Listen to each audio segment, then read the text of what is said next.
shugabannin kasashen yankin tsakiyar afirka sun gudanar da babban taro karkashin wato kungiyar raya tattalin arziki wato cemac sun gudanar da taron ne na koli na shekara da shekara don bita tattalin arzikin kasashen da shugaba fulbiya ya jagoranta ranar 18 ga watan da muke ciki bayan taron da ministocin yankin suka yi ranar 10 ga watan da muke ciki wato na agusta a duwala cibiyar hadadar kasuwancin kasar. Za mu duba tare da bakin da na gayyata matsalolin da suka addabe kasashen da ya kai su ga wato daukan basussuka ga bankin duniya da kuma asusun ba da lamuni na duniya domin kawo yanzu da bashin da ake bin kasashen ya wuce kima inda ya karu da kaso 49 cikin 100 a 2019 zuwa kaso 55.6 wato a shekarar bara 2020, lamarin da ya kai ga nuna wato cewa wato an ƙetare iyakar ɗaukan basussuka da kaso 70, wato an yi asarar sefa dala biliyan 1,600 a 2020. Yana daga cikin batutuwan da zamu mai da hankali yau inda insha Allah da yake kusan cewa wannan cuta ta COVID-19 wato coronavirus kenan ya addabe kasashen yankin wato na CEMAC, duba da cewa kuma da akwai matsalar tsaro da yawa ainihin kasashen katutu musamman ma Kamaru da kuma Jamhuriyar Afirka da Tsakiya da kasar Chadi. Haka kuma zamu dai duba wato yadda za a magance wannan matsalar, ya za a yi a shigo da waɗannan kudaden da aka rasa su, duk da cewa dai waɗannan bankunan da suka halarci wannan taron suka ce za su iya kokari ganin cewa sun raka kasashen wato yankin tsakiyar afirka wato na kungiyar CEMAC domin ganin cewa sun cimma burinsu. Bayan batun na taron kasashen yankin tsakiyar afirka za mu kuma duba batun matsalar tsaro da yake ci gaba da taɓarɓarewa a ƙasashe yankin sahel. A 'yan kwanakin nan dai mutane da dama sun rasa rayukansu tsakanin litinin da kuma jiya juma'a a ƙasar niger, burkina faso da mali bayan wato kimanin sojojin rundunar bakan na kafe a wannan yankin tsawon shekara 8 mai suka tabuka yayin da dubban mutane ke ci gaba da rasa rayukansu sakamakon hare-hare masu tsatsauran ra'ayi a addinin musulunci. Sabbin alkaluma da mahukuntan kasar burkina faso suka fitar ya nuna cewa adadin waɗanda suka rasa rayukansu a halin yanzu wato ta hannun 'yan biniga sun kai wa ayarin wato matafiya a ranar laraba da ta gabata yanzu ya kai mutane 80 da suka rasa rayukansu a cikin wannan harin da aka yi. A gaskiya mutane na cikin yanayi na juyayin abin da ya faru kuma suna cikin fargaba dangane da abin da zai iya biyowa baya, saboda kusan ana iya cewa a cikin kowane iyali akwai waɗanda ya rasa wato makusancinsa, akwai gidaje ɗaya da yara 4 suka mutu da kuma mata da dama, kuma da akwai wasu gidaje ma har mutane 5 ma sun rasa rayukansu. Saboda hakan jama'a na cikin yanayi na tsaro, har ma ya kai ga mutane da dama na tserewa ainihin wato matsugunansu. Akalla mutane miliyan 1.200 sun yi hijira, kuma ya yi sanadiyar mutuwar sama da mutum 400 a cewar majalisar ɗinkin duniya. Wa'annan su ne batutuwan da za mu mai da hankali kansu a wannan mako insha Allah a cikin shirin Afirka kasarmu ta gado a tashar Africa Media.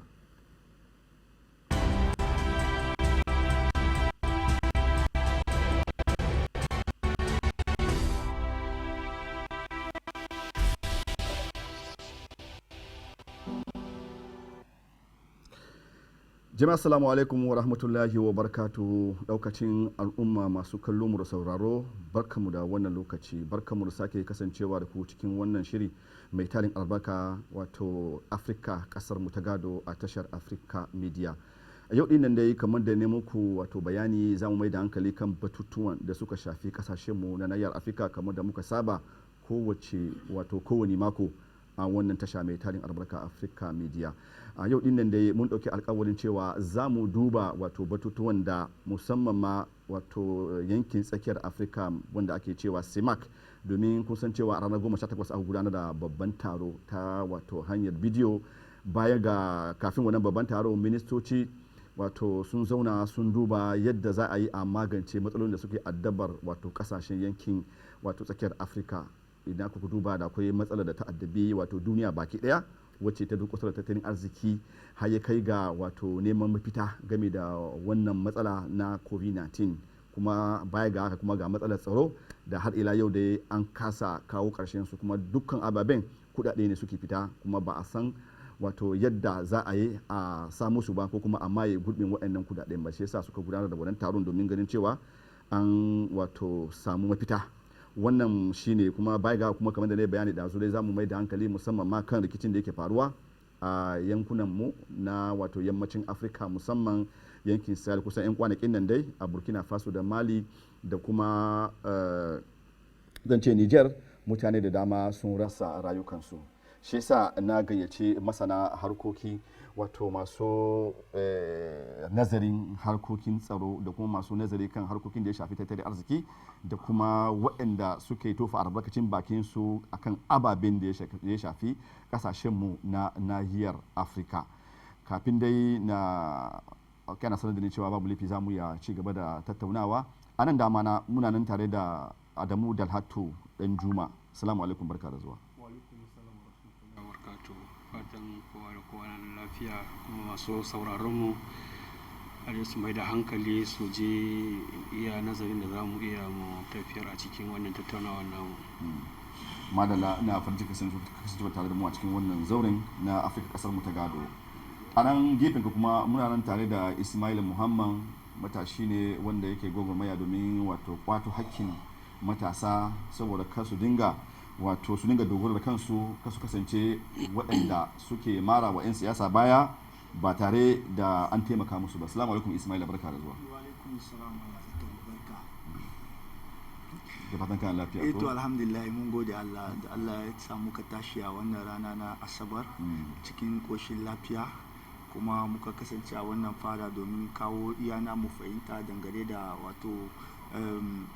maudu'in da aka saka a gaba, da fatan za mu iya gamsar da masu sauraron mu. Madala Ismaila, insha Allah za mu ji gabatin kai ne kike ganin wannan batutuwan da muka kawo. A nan haguna kuma muna nan tare da Ali Danash, dan siyasa na jam'iyya wato adawa na SDF kenan, kuma ya kasance mai nazari kan harkokin da suka danganci kasashenmu na nahiyar Afirka, saboda akwai matsaloli da dama. Za mu daga bakin sa yadda ke gani wannan wato batutuwan da za mu tattauna kai. Ismail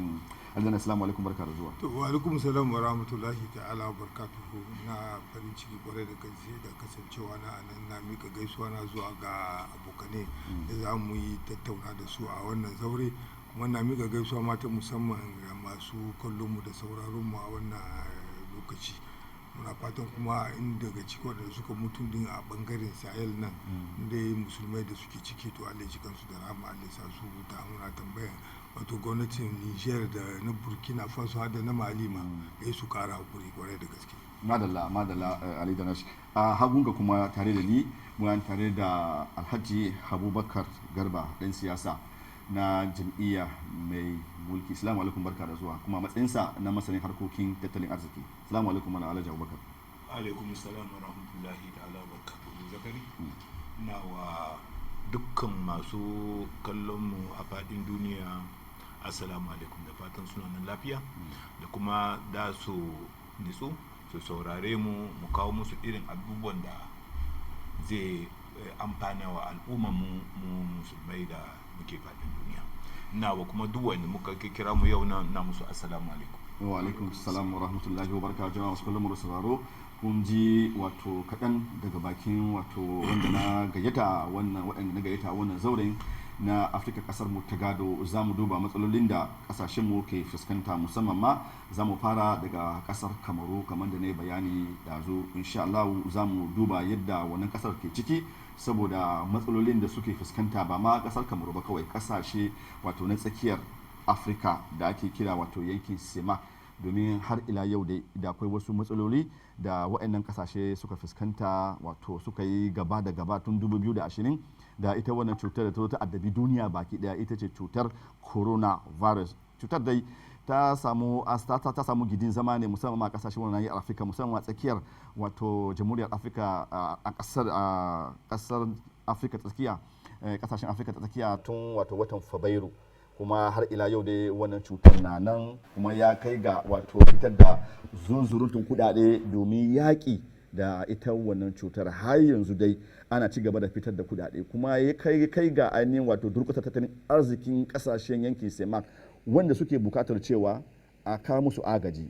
sun fara daukan basu suka kawo yanzu dai ana bukatar su yi wato kokarin ganin sun wato yin ma mutane bayani yadda suka tafiyar da waɗannan basussukan da suka ɗauka a wannan lokacin kuma baiga kuma da akwai ita matsalar tsaro da ta yi wa wasu ƙasashen katutu da akwai ƙasashe kamar kamaru da akwai ƙasa kamar chadi da jamhuriyar tsakiyar afirka wacce ainihin tawaye suke neman ganin cewa sun kwace mulki daga hannun shugaban ƙasa wato Fulkan Ashtay Touadera a nan kamaru kuma da akwai yankin reno ingilishi da kuma suka yi neman wato kafa kasarsu bicin gashin kanta baya ga kuma da akwai arewa mai nisa wanda boko haram suke tada kayar baya suke tada zaune tsaye tun tsawon shekara da shekaru an kasa wato cimma buri ganin cewa an kawo ƙarshen wani al'amarin dukkan wa'annan ababen da na lissafa muku suna fitar da kudade da dama kwanakin baya da shugaban kasar chadi wato Idris Deby Itno Marshal ya rasa ransa a wani hari da aka kai a wato kasarsa ta Chadi kun ga cewa dai har ila yau da akwai matsalar tsaro da ta addabi kasa da yake da akwai yankin tafkin Chadi wacce kasashe hudu da akwai kasar Kamaru da akwai kasar Chadi da akwai kasar Niger da akwai kasar Najeriya kuma idan kuka duba tafiyan da ake yanda aka zana abin har da tsakiyar Afirka ita ma tana nan a gefe domin a koda yaushe 'yan tawaye na neman kusa kai domin ganin cewa sun tada zaune tsaye a waɗannan kasashen wannan shine batun da za mu tattauna zan fara ba wa Alhaji Abubakar Garba magana wanda zai gaya mana me ake ciki ya za a yi a wato kawo wa waɗannan kasashen zan ce tattalin arzikin su ci gaba da haɓaka saboda a gaskiya durkushe tsawon shekaran da wato wannan cutar zai iya yi domin wannan cutar ba za ta ƙara yanzu ba kuma matsalar rikicin nan abu ne ake gani da mai kamar wuya a ce an magance wannan ita matsalar na wato matsalar tsaro da kuma covid-19 yanzu kai a ganin Alhaji Abubakar Garba ya kai gani za iya a kawo ƙarshen waɗannan ababen da yake ci gaba da cin kuɗaɗen kasashenmu na yankin afirka ta tsakiya musamman ma wata ake kira na CEMAC kaji dan bayanin da ne a zo kudaden da aka dauka basussukan da aka dauka ga waɗannan bankuna da kuma asusun ba da lamuni wadda suke bukatar sani a yi musu ƙarin haske kan abin da ake ciki domin ana bukatar sake ɗaukar waɗannan kudaden wasu kudaden kuma har ila yau dai ana nazari ya za a yi a kudaden ta wani hanya za a kashe waɗannan kudaden domin ta farko ba a yi bayani ta wani hanya kashe kudaden ba. To, Malam Zakari, ka san shi ba abin da yake rusa ƙasa idan tattalin ƙasa da arzikin ƙasa idan wayannan ƙasashen da akwai cututtuka da yake damun al'umma da kuma rashin kwanciyar hankali da kuma yaƙi ina cikin abubuwan da yake kawo tattalin ƙasa da arziki ya rushe. Shine yanzu abin da kasashenmu shan ce yawancin kasashen duniya ma akan wannan matsalar suke yanzu hakan nan kada ka ji a ce maka wani kasa babban kasa da su ma suna da irin matsalar sai dai degree ne da akwai kuma mu a kasashenmu na nan Afirka ta tsakiya shi sa kaga aka yi wannan taro wanda mai kasa ya president ta talabijin aka dinga wannan taro yanzu ma yawancin manyan taro sabila da wannan shi mugun ciwon din haka ina saka mutane ba sa taro to me ya cancanta a yi to taron da aka yi nan wannan taro shi na tattalin ƙasashen Afirka ta tsakiya a ciki in ka ga yawanci wani suka halarci kwamitin din da aka yi ministan din economy ne domin sha'anin economy shine sha'anin tattalin ƙasa kuma ministocin kuɗi sun dan dafa musu akai domin me a samu a gano ina ne matsalolin wani irin matsala kasashenmu na Afirka ta tsakiya suka shiga in aka gano za a zo kuma su zauna su yi nazari yaya za mu yi mu fita cikin wannan matsalan to amma yanzu tafiyan da ake yi wato kamar dutse ne ka jefa shi a cikin teku ba mu isa kasa ba tukuna to shi isa kaga a kamo nan ne a kamo nan ana nema dai a samu abin da ake kira a sha'anin ilimin abin nan stability domin duk abin da za ka yi a sha'anin economy in ba ka yi stabilizan matsayinka ba to ba za ka nemi haurowa ba to kaga shi yasa wannan cutukan da yakin da yake kasashen mu na Afirka ta tsakiya ina kawo mana cikas da yawa, ina damun tattalin kasan arzikin. Kaga yanzu kamfani da yawa wanda suke saduwa kamar CDC, gonakin su yawanci duk ba sa amfani, bai aiki. To ina cikin duk abu da ke yanzu abin da zai tira su taron nan suka yi na neman su san yaya za mu yi mu tsayar da wannan abin, mu samu mu taso da arzikin kasashenmu. Shi yasa kaga Central Africa yanzu aka yakin da Tuwadera ke yi ya nemi a kawo saukin wannan yaki da yake cinye musu kuɗi ne. A Kamaru ma memshows ne, yakin arewa na Menesa da kuma shashin Ingilishi da shashin gabas. To kaga duk ina cikin abubuwan da economy in ba tsayuwa aka yi ba ana nazari a san wani irin taki za a dinga yi, domin yanzu hakan nan in ba yi ba gyara tafiya ba to za mu ji jiki. To shi sa kaga su manyan masu tafiya da bankunan duniya da Fund Monetaire International shine suke extend din kasashenmu mu gyara, mu fara neman yadda za mu yi mu tsayar da wannan yaƙi da shauran abin da yake fitina ne yake damun kasashenmu. Tukuna suna taimaka mana mu samu mu yi stabilization din economy mu domin mu samu mu san ya za mu yi progress. To yanzu menene a ciki? Ka san ba a ba wa mutum bashi in ba ka da capacity da payment. In ba ka da capacity da za ka biya, za ka yi rambuson kudin, ba za a baka bashi. To shi sa kaga kasashen su ma sun san cewa in ma bu mu biya ba muna da abu a karkashin kasashen mu wanda nan gaba ba kwace da su ba, za a yi aikin sa a samu ana biyan su. To shi sa kaga yanzu ma bankunan mu ma na kasashen mu ma tukuna sun umurnin cewa za su taimaka wa kamfanoni, za su taimaka wa gwamnati a samu domin in economy bai tafiya banki ma ba ta riba. To shi sa ka duk wani abu neman dunnin taron da aka yi shi a Yaounde neman ake a yi tsari, a yi gyara yadda nan da lokaci kaɗan za mu san za mu ga da arzikin da tattalin kasashenmu zai canju. Madalla Ali da na shi me za ka yi cewa ka ji maganar Alhaji Abubakar Garba da yi bayani cewa suna kan nazari domin taron da aka yi an fara da ministoci na tattalin arziki da kuma ministocin kuɗi na kasashen yankin Afirka da tsakiya domin ganin cewa yadda wato za a samu fita, saboda a gaskiya an ɗauki basussuka da ya wuce kima. Da zo na yi bayani da ana neman yadda ainihin za a iya mai da wa'annan basussukan, domin har ila yau da wa'annan kasashen na nema ne kuma a ƙara musu basussuka kan basussuka saboda ba su cimma manufansu ba. Kuma idan ka lura cewa ita bankin asusun bada lamuni wato FME ta nemi Kamaru, domin Kamaru ta ɗauki bashi a hannunta na magana yaƙi da COVID-19, da wani lokaci can ta bukaci cewa shugaban kasa Fulbiya ya kawo rahoto akan yadda aka yi amfani da wa'annan kudaden, domin har yanzu dai kasar Kamaru ta ce za ta daukan wani bashi akan bashin da ta fara dauka. Idan ka duba tafiyan da ake yi ta wani bangare, Alhaji Abubakar Garba ya ce da akwai cutar COVID-19, baya ga haka kuma da akwai matsalar tsaro da ta adabi wa'annan kasashen, wanda ya kai ga ainihin wa'annan kasashen samun matsala na tattalin arzikinsu. Yanzu suna bukatan samun mafita. Kai ya kake ganin wannan al'amari? Salamu alaikum. Wa alaikum salam. Ka san Garba je magana, shi je magana kamar wanda al'amarin kuɗi da duk wani abin da ya shafi tafiyar da kuɗi da tattalin arziki da wani ne wannan shashi shi ne da ya kware da gaske a wannan al'amari. Da shi masu ɗaya kuɗi. Mu kuma za mu yi magana dangane da siyasa. Ba zai yiwu ba mu a ganin mu a ce cewa mu ne arzikinmu ko kuma ce tattalin arzikinmu ya girgiza dangane da wani ciwon da turawa suka kirkiro da karfi da yaji. Yanzu haka ma har sunaye yaki suke bata, suna ba da variant delta da bai ganin mu ba ko?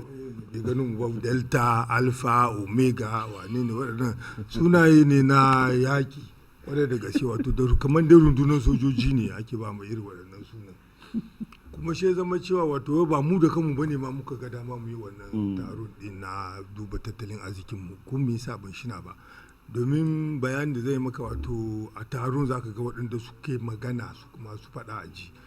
Faransa ta turo nata matsayin mutumin da ya zo shi kan shi Bruno Le Maire,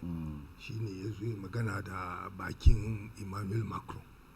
FMI ita wannan kungiyar lamuni da kake faɗa ta turo nata Christian George Vieira ita ma ta zo ita ne take magana da bakin FMI Bank African de Development suka turo a Disina dan bayan rabe wanda shine director shari'a Bank African de Development kafin a zo kan Usman Danaga da Ghana ne ko wani ne Usman da Ghana shi wannan na Bank Mondial to kagan aka haɗa duk waɗannan abubuwa kayan cewa kudin duniya gaba ɗaya yana hannunsu ne to ka gani sun zo jin yadda ake tafiya ba wai sun zo ji bane sun zo tabbatar da cewa abi umurnin su abin da suke so a yi in ba haka ba duk abin da su bank FMI gara a dosa bayani a kanta FMI na kamar UC take fa ka daina ganin web privatization da FMI kamawa ta sayar kamfanonin kamaru kamawa ta sayar ko a afirka duk haka take kamawa ta sayar wato in ana bin ka bashin ya fi karfinka fm shi ta so ita ta biya bashinka tukuna ta nuna maka hanyar da za ka bi ka mayar mata da kudinta in baka sa ta kama kayanka ta sayar wani ita ce ma take saka maka sharɗoɗin da zaka kai baka da bakin magana kuma baka da me zaka ce farko da suka fara suna har gwaji suke yi sun fara muna shi su ma su tura a nan suka kama muna kamfanonin mu kaf suka sayar a yan France Emboli suka cire yan aiki suka cire lokacin da Paul bai zuwa kamfanya sun kusan 40 a Kamaruwa duka FM ta kama ta sayar a banza ofi amma har yanzu kaga ba su bar mu ba suna kan yi sun turo kudi muna cikin daukan bashi ba ba ma bashi muje ba gun su muje daukan bashi ba FM su ba bashi suke baka ba su zo suke su taimaka in bashi ya fi karfin ka kamar yadda ka faɗa na kaje yanzu bashi ya fi karfin mu ne ai in bashi ya fi karfin ka wato da wanda yake bin ka bashin ya zo ku kama kokowa shi FM so ta shiga tsakanin ku to shi kenan ni zan dauki nauyi in biya wannan bashin amma ni ma da akwai riba na a ciki tukuna kai ga yanda hanyar da zaka bi ga hanyar da zaka bi shi ka duwa ka gani wani sa'in ma duk wani abin da FM ta tsara ta ce shi ka ga samu kaman a kasar mu na Kamaru shi ka samu cewa Kamaru duk ta sama ana yi tuntuni amma duk da haka bai gyara bashin ba duk wani abin za ka FM za ta kawo shi ka ga cewa Kamaru an sa ma tuntuni amma bai gyara ma tafiyar da bashin din ta hanya mai kyau ba so shine yanzu su FMI Bank Mondial Bank African de Development suka haɗu suka zo suka da Faransa gidanmu Faransa shi kuma ya zo da nashi bulala yana zaune na kallon mu yana ji za mu bi umarnin shi da irin abin da za a yi daga cikin waɗannan abubuwan da suka yi an yi magana akan sabon kuɗi ma da za a yi haka ne ko kuɗin da za a yi na tsaka-tsaka wato kuɗin don a fita daga maganar sefan nan ko yawa kuɗin za mu iya tafiyarwa tsakanin mu kafin fita kuma ya je wani abin nan to kaga idan irin waɗannan taron ana yin shi a kowane lokaci ba wai maganar mafita ake neman muna ba wannan cutan a gaskiya ta sa mun kashe kuɗi kwarai da gaske ana ce in dai babu zaman lafiya to da kyar ne wato tattalin arziki take ci gaba kuma babu lafiya ma na mutane da kyar ne ma ita kanta tattalin arziki take ci gaba wannan cutar ta sa mun kashe kuɗi da yawa yakin da muke yi da ba kai ba gindi da ba a so ba ma da ce yadda fisi ta ga dama da ba za yi wannan yakin ba ita ma tana ta handama muna kuɗi da baya ko kowane lokaci tana ta handaman kuɗi mana yakin su da ba kuɗi take ta ci ba ta kashe muna domin kawo ƙarshen rikici ne take ta kashe muna yaya ta cinye muna kuma kuɗi tattalin arzikin mu ya girgiza duk tana ci to yayan sun tawaye kuma ba su suna bukatar wasu ba maganan tawaye ba sun bukaci ballewa daga kasar ne ba maganan tawaye ba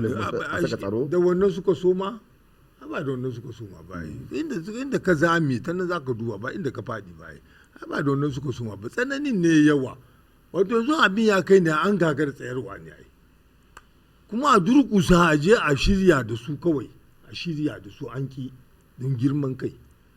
gara a dosa da ko kuma waɗansu da suke nan su suna son wannan yakin saboda su dosu cin kuɗi a nan suke samun kuɗi gwamnan su duwatsu aka ce yanzu gidaje yake gina ko ta ina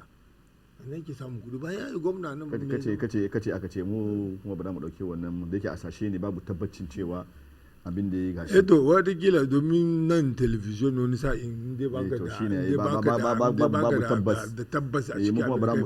mu dora ba inda ba ka da tabbas abin da ake faɗa zaka iya faɗa idan wani kai kana da shi zaka iya faɗa zaka iya cewa gashi abin da kai saboda idan aka zo tambayan ka kai cewa ga inda kai ko mu kuma bara mu iya to kaga cewa kuɗi da yawa ne yake shiga ba ma maganin ba za mu iya ba an yi commission tason an zuwa mata kuɗi an yi commission mafani musonge an zuba musu kudi an yi a suna suke shi daidai sai yar ne da mambrema da zanima a fi reset an yi an zuba kudi biliyar ake zubawa duk waɗannan abubuwan ba su a tafiya wannan ka aka na tabbas ko a shi na an yi waɗannan ya za ku gina gwaje ana yaƙi in kun gina nan a dawo a rusa ku sake gina nan a dawo a rusa waɗannan har fitowa hanya suka ce ba su ma abinci ya za su fito jeji ba su fito jeji ba to kaga duk waɗannan an yi su commission mafanin mu son kan ban san ma su mai suke ba wato a zauna ne ga zakari a tambayi mutane nan me mai damu ba yanda za a yi mutum kamar sai su ko a yi tabe wanda da in kamaru tana balon ma shi ma yana da cikin masu farin ciki yana tsalle na munna wanda ya aiki a sonel a duwale ya je ya garwaye aiki ya dawo a ce yau ya ce shi bai so shi ba ɗan kamaru ba ne ku tambaye shi me yasa mana ku tambaye shi me yasa ya kai wannan matsayin kai dai maganar kudi a tsakiyar afirka nan ya zama muna ruwan dare a gaskiya babu kudi ba mu da kudi afirka ta tsakiya ba mu da kudi dole ne mu bi umarnin waɗanda za su iya su ba mu bashi waɗanda za su iya su taimaka mu waɗanda za su iya su biya mu na bashi mu yi wani wato ba wai wani taro muka yi da mu za mu duwa mu ga ya za mu gyara tattalin arzikin mu bane ba wani gyara tattalin arzikin da za mu yi ya za mu yi dai a sake ƙara mu na bashi shuka a sake duk kufar da matasan mu kuma su hau jira kawai lokacin za su girma su hau biyan bashi shine dai asalin taron da aka yi a Yaounde. madalla alhaji ali danash insha Allah za mu dawo gare ka alhaji dalatu adamu dan juma ka saurari zance alhaji abubakar garba da ali danash wanda bayanan da suka yi masu gamsarwa domin a cikin wannan taron ma yawancin mutane na ga sun fi karkata da wato cututtukin nan guda biyu ko kuma cututtuki zan iya cewa ta wani bangare matsalar tsaro kuma da akwai cutar covid-19 amma mutane sun manta cewa da akwai ta wannan wato wannan kudi wanda kamaru na ko kuma kasashen tsakiyar afirka na neman wato samu da nasu wato kudaden domin ya amfani su domin sun lura cewa ainihin wannan kudi na sefan nan babu wani amfani da ake da shi musamman ma 'yan kasuwa abin ya yi musu nauyi suna bukatar samar da kudaden kansu da za su ci gashin kansu da yake sun lura cewa faransa ita ce mai cin rabon wannan kudaden fiye da su kansu wanda suke zuba wa'annan kudaden da kai me za ka yi cewa duba da wannan taro da aka yi duba da duk matsalolin da ake fuskanta a kasashenmu na yankin afirka ta tsakiya duba da ababen da na shimfiɗa maka ɗazo matsalar tsaro covid-19 ga kuma wannan kuɗi na bai ɗaya da ake kira ainihin wato sefa wanda kasashen yammacin afirka suke so su juya wannan kuɗin ya zama eco amma idan ka duba eco inda sefa in aka ce ma yawanci masarin tattalin arziki ku ce babu bambanci duk abu ɗaya ne ko kuma kamaru a halin yanzu ita ma ta saka aniyar samar da nata kuɗaɗen domin ganin cewa ta cimma burinta saboda wannan sefa abu ne mai kamar wuya ta samu fita. Assalamu alaikum wa rahmatullahi wa barakatuh. A takaice dai wato har ila yau za mu lura mu ga cewa turawan mallaka har yau ba su gama sake mu samu 'yancin kanmu ba kaman wato independence economic ne domin kun duba kuka ga cikin wannan taron da aka yi shi a Yaounde ranar 18 ga watan August da ya wuce ya nuna cewa wato dukkan kungiyoyin duniya masu alakan kuɗi haɗuwan da suka yi nan domin a dukubar da ƙasashe ne domin ba yadda za a ce ko kun ɗauki decision kanku sai abin da suka ce domin har ila yau yana nuna cewa bashin da ake so a bakun nan ko mutum ne ya ɗan kasuwa tsakaninka da shi kana watakila misali kai ɗan kasuwa ne ka saba ɗaukan bashi a gun shi kuma da akwai bashin da baka biya ba yana zuwa ya ƙara maka wani domin ya rike ka ne ai karka kubuce mishi a hannu to shi sa yau suna ci gaba da zuwa duk ubar da kasashen mu nan duk wannan taron da ake nan duk wani rufa ido ne akan shi kare wanda da za ku zo ku ji kuma cewa nan gaba a'a an karawa kamaru bashin kaza ko kasashen afirka tsakiya an kuma ba su wani bashi domin in an ba su wannan bashin ana rike da su ko yau an ba mu yanci mun kera kuɗinmu na Kamaru misali kamar da Najeriya rike da neranta in dai an kera na Kamarun da akwai kuma bashin su nuna kai dole yanda suka so haka umurin da suke baku a kai za ku yi tafiya ba kwa da wani izinin da za ku ce za ku ɗauki gaba a kansu ba za ku iya ba domin sai hanyar da suka zana muku yanzu sun zo sun rabata bayan wannan cutan din nan kamar kwanaki an ba su bashin dala biliyon 1,800 sun zo suna tambaya ya aka yi da wannan kudin din ba don suna rike da Kamarun ne ba inda a lokacin Kamarun ba ta dauki wannan bashi ba kaga ba za ta zo ta tambaye ta ya ko kai maganar cutan din ba to tun da yake su suka ba da kudi suka ce ku nemi hanyar lafiya na talakawanku wanda aka ba wa aiki amfani da kudin din kowa ya irin ya nashi sai ga talaka ma bai amfani ma da wannan bashin din ba amma kuma talakokin ne za su zo su biya har ila yau sai ga yanzu bashin da yake kan kasar nan mu muna kan iyayen mu sun biya na suna kan biya da aka tafi aka bari ba wani abin nan ba gashi mu muna kan biya yanzu ƴaƴanmu da jikokinmu wani ke hata taɓa kunnen mu ma za su zo su bashin din na kansu su da ba su san ma ta yaya aka ɗauka ba kuma wannan abin din an ɗauka ba amfanin ƙasa ake da shi ba wa'yansu mutane ne kalilan da suke nan ƙungiyar mutane kalilan ne suke ɗauka sai su yi amfani na kansu da shi ba wai amfanin ƙasa ba to dole irin wa'annan hanyoyin din da ya kamata in wa'annan ƙungiyoyi masu kula da sha'anin siyasan kuɗi na duniya ya kamata wannan ne ya kamata su kula su ga cewa ta yaya abin da suka bayar bashi ta yaya aka tafiyar da shi ya isa gun talakawa sun yi amfani da shi domin har ila yau aka ce za a duba ko asibitocin mu aka je ba za a ce an je an ga wani abin da kuɗin da aka ba su ya amfana musu ba domin mutane ne suka ɗauka su suka san irin yadda ya kowa ne daga an bashi wannan wuri din ya zo nashi yake kawa ya kafa wurin sai ya kire wata kamfanin da ba ta na takarda kawai take amma in ka zo aka ce aina take ba za a ci maga inda wannan kamfani take ba an kera tana cikin takarda kawai sai a ce an ba su kasuwan abu kaza an ba su wasan abu kaza kayan kasuwan da kuma aka ce ba su wata kila kayan masarufi ne da za su kawo na taimakawa talakawa ba kawo wannan ma kayan masarufi ba gani ba amma takarda kuma sai nuna cewa an kawo su har talakawa sun dauka suna amfani da shi to duk irin waɗannan hanyoyi ne kuma da yazo sai har duke kuma da yanzu maganan rashin tsaro domin su turawan mallaka har ila yau suna ganin cewa idan dai suka bari ana zaman lafiya ba tashin hankali to burinsu ba za su cimma burinsu ba dole ne su nemi su ga inda kawunan al'umma na nan ana bubuga kawunan su a koda yaushe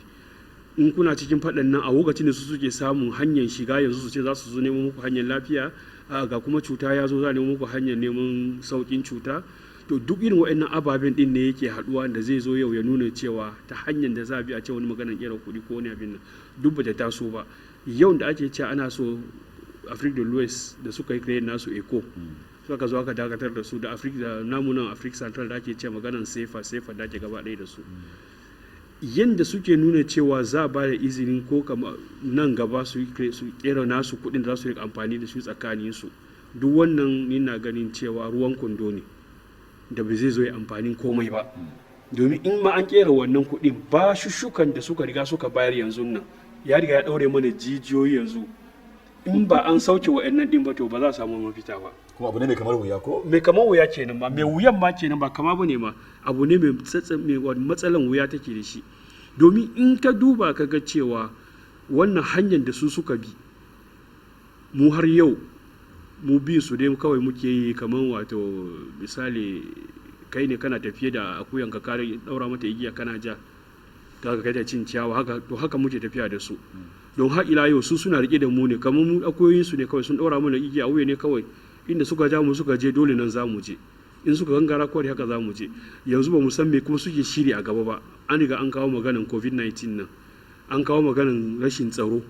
to gaba kuma yanzu in dai kuka riga kuka samu in suna ganin cewa in duk wasu abubuwa da suke kerawa in muna samun mafita a ciki dole a kuma tuna wani abin da za kawo na tashin hankalin al'umma gabaki daya domin su dai su kasance a koda yaushe suna da control ne akan lamarin da muke tafiyarwa in ba kuma mu matasa yanzu da suke tashi matasa kullum na muna wannan magana matasa su ne ya kamata daga yanzu su yi tunani su mai da hankali a koma a yi karatu a nemi ilimi domin ba ilimi kuma ba abin da za zo a yi amfani a cikin duniyan nan in ba ta wannan hanya aka bi matasa yanzu su zo su kwaco 'yancin din da yau da kakanninmu da iyayenmu da mu kanmu muka zama bayan wa'annan turawan din ba, in ba ta su sun dashi sun yi wato haɗin kai na matasa kuma da tashi a gurguje a tsaye lokaci ɗaya na yakan wa'annan al'amuran ɗin, to haka da za dinga tafiya abin ɗin dai kawai sai dai Allah ya ka saukin shi. Madala Alhaji Dalatu Adamu Danjuma, Ismail Muhammad, da ko wani shiri da na gani ba zan kira wurin talabijin ba, amma zan kira shi wannan wato mai nazari kan harkokin da suka danganci tattalin arziki na yana kiran shi Jojo na Isumbako, idan dai ban yi kuskure kan sunansa ba, da ya kawo bayanai masu gamsarwa da yake nuna ainihin matsalolin kasashen, musamman ma idan ka duba kasar Kamaru, wanda ya ce kasa ce wacce take wato karkashin wato bamba ne yake nan, kuma idan ba yi la'akari ba, domin ya yi wa mutane bayani, ya ja wa mutane kunne tun tsawon shekara da shekaru, shi zama da cewa shi aka yi watsi da maganganunsa, amma yanzu gashi ana gani tabbacin wannan maganganun da ya yi. To yanzu a tafiyan da ake yi, shi zama da cewa Kamaru da kyar ne ma take biyan wato ma'aikatanta, domin idan ka duba kudaden da take iya kokarin biyan ma'aikatanta abu ne da nan gaba kaɗan ma zai wuya ta ci gaba da biyan ma'aikatanta, kuma idan an ce ta wato tsayar da ci gaba da biyan ma'aikatanta wato na gwamnatocin da ainihin ƙananan ministoci da shauransu za ta shiga wato matsalar maganar tsaka mai wuya. Yanzu kai ya kake ganin dukan ababen da, domin idan an ce Kamaru, kasan Kamaru ita ce wato mafita ga waɗannan ƙasashen da ke makwabtaka, da akwai Chadi, da akwai tsakiyar Afirka, da akwai ƙasashe dai da suke nan gefe, wanda abu ne da Kamaru ita ce kamar uwa uba, kuma idan Kamaru na da matsala dole waɗannan ya shafi waɗannan ƙasashe. Yanzu kai kake ganin wannan al'amarin, wani zan ce wani tunani waɗannan shugabannin za su iya kawowa domin sun cimma a burinsu, ko kuma sun kawo ɗan wato sauƙi kan matsalolin da wato ya shafe su. To alhamdulillahi Malam Zakari, ka ambaci sunan Jodo ne Sumba, yana ɗaya daga cikin wato masana ilimin harkokin tattalin arziki a ƙasar, wato wanda suka fi shahara a ƙasar Kamaru. So da yawa kuma yana jan hankalin wato al'umma, musamman gwamnati, dangane da wato irin tsarin tattalin arzikin da mu muke da shi a ƙasar Kamaru, musamman ma yankin Afirka ta tsakiya, wanda tsarin in ba za ta iya taimakawa ƙasashen ba da kuma yankin mu kubucewa wato yanayi na talauci da muke ciki, da kuma wato shi tsarin wato daɗa girman bashushuka da kuma ɗaukan bashukan da ba su yi mana amfani, ya kaci ya daɗa durkusar da mu ne. To Malam Zakari, in ka duba za ga cewa wannan taron da aka kira na shugabannin ƙasa, wato ya ɗau asali ne bayan taron da aka yi ranar 10 ga watan na ministocin tattalin arziki da abin da, inda wato suka jawo hankalin al'umma kan cewa wato yankinmu na Afirka ta tsakiya ta shiga wato yanayi na recession da ake faɗa da faransance, recession economy, wato tattalin arzikinmu ya ci baya a shekara ɗaya da ya gabata. Sosai ka duba 2019 tattalin arzikin yankin Afirka ta tsakiya ta samu ci gaba da ɗigo biyu da 2.5%, wato kaso biyu da cikin 100 sosai aka samu ci gaba. A shekara ta 2020 kuma sanadiyar cutar covid-19 shi muka samu ci baya da kashi 1.7. to kaga wannan situation ya kai ga wato inda ya kamata a ce shugabannin kasa sun zauna a yi nazari wato yanayin tattalin arziki da kuma ta ya za a yi wato a magance wannan matsala. Gaskiya matsala tana tafe, saboda ka duba kasar Kamaru yadda wato masu kididdige suke bayani cewa a kasar Kamaru yanzu a shekara ta 2020 wata shekara ranar 10 wato ana daukan wato adadin ranar 31 watan Disamba, bashin kasar Kamaru yana kimanin 10,000 da kimanin biliyan 10,000 da 10,000 a watan Disamba 10,300. A kuma a watan April da muka shige na shekara ta 2021 bashin ya kai kusan kimanin 11,000. kenan wato an samu hauhawan wato kusan kimanin miliyan 7,000 biliyan 7,000 a ɗan ƙarancin lokacin nan. To kaga kuma wannan yana nuna cewa wato tattalin arzikinmu yanzu ba ta iya haifar da isasshen kuɗin da zai rike zai rike ƙasa. dole muke tafiya ɗauko wannan bashin kuma da muke ɗaukowa muna ɗauko su ne saboda wala Allah a biya bashin da aka ɗauka baya ko kuma a biya ma'aikata. Wato babban hadari ne kenan. Sosai, maimakon a ɗauki bashi a sanya su a guraren da za su haifar da kuɗaɗe da zai taimaka a biya da bashi. Sai dai kawai a ci gaba da asara ne kawai. Sosai, to kaga wannan yanayi ne da ya kamata wato a zauna a sake nazari saboda a koda yaushe su wanda suka baku bashi ba su a jira, in sun baku suna jira ku biya su bashin su. Ana kwatanta cewa wato a watan April da ya shige Kamaru ta biya bashin biliyan 150 nan kuma biliyan 100 bashi na biyan bashi ne, biliyan 50 kuma na biyan kudin ruwa ne. To a watannin kuma da suka gabata bayan Afrilu, Kamaru ta gaza gurin biyan kudaden da ake jiranta ta biya a madadin wato biyan bashi. To kaga wato wannan yanayi ne da gaskiya ya kamata masu abin da masana harkokin tattalin arzikin kasan Kamaru su zauna kamar su Dieudonné Essomba, kuma gwamnati ta ba su kunnen basira saboda a fahimci wato irin nasu hikiman da kuma irin nasu tunani na gani gudunmawar da su kawo na ganin cewa wato an sanja salo. Bayan Zakari ka duba gani ya kai ga cewa ma yi cancanta a ce ministocin da masu yin murabus ya ce shi ne da za su yi murabus saboda sun gaza sosai, sun gaza duk yanzu wato zaman da aka yi da aka yi kwanakin baya na shugabannin kasa an zauna ne, ba wai an zauna bane na to za a kawo wato wayansu sababbin matakai da za su canza abubuwa. An zauna ne kamar da Ali Dani ya ce to mun ji mun abin nan bashi muna bukatan kuma bashi ku sake bamu bashin kuma da ba zai mana amfani ba. Ka duba gani Malam Zakari, ana so muna so ka ce ba zai mana amfani ko cutar coronavirus da ya kamata a ce an kawo karshe da akwai matsalar tsaro da yake addabar kasashe, ai dole a dauki bashi domin saka su a wannan shashin. Kasan abu ne mai daukan kuɗi da gaske, har yanzu ba a san ranar da za a kawo ƙarshe rikicin shashi da Ingilishi ba. A ko da yaushe akan tura sojoji, kuma sojojin da ake tura wannan kasan kuɗi ne. Da akwai rikicin shashin na arewa mai nisan kasar Kamaru na maganar Boko Haram. Baya ga wannan ga akwai 'yan tawaye da suke neman kutsa kai a iyakar kasar Kamaru tsakanin wato zan ce gabashin kasar Kamaru da Jamhuriyar Afirka ta Tsakiya, da kuma dole ne a zuba wa'annan kudaden. Kai ga cewa ai dole ne a ce ina an taimakawa, idan ka ce ba taimakawa wannan ne ban gane wato ina nufin ba ta da amfani, ba wai inda za saka su ba wai ba a bukatar su bane, ana bukatar su, ba su da amfani saboda a koda yaushe aka yi tunanin cewa za a je a dauko bashi, ana dauko bashi ne saboda a sanya su inda za su haɓaka su bashin kanta ta biya kanta, sannan kuma ƙasa ita kanta ta ci riban bashin da aka kamar ƙero kamfanoni haka sosai da sauransu da zai haifar da aikin yi, sannan kuma zai taimaka gurin haɓaka tattalin arziki. To kaga wannan bashin muna ɗauka ne na zuwa za je a yi yaƙi, za je a biya bashi, za biya ma'aikata. To nan gaba kuma da me za biya bashin bacin kuɗin kashe su aka yi ta inda ba za su don jiji ne sun bai ce ba da dala ma yanzu haka na a sosai akwai matsala dan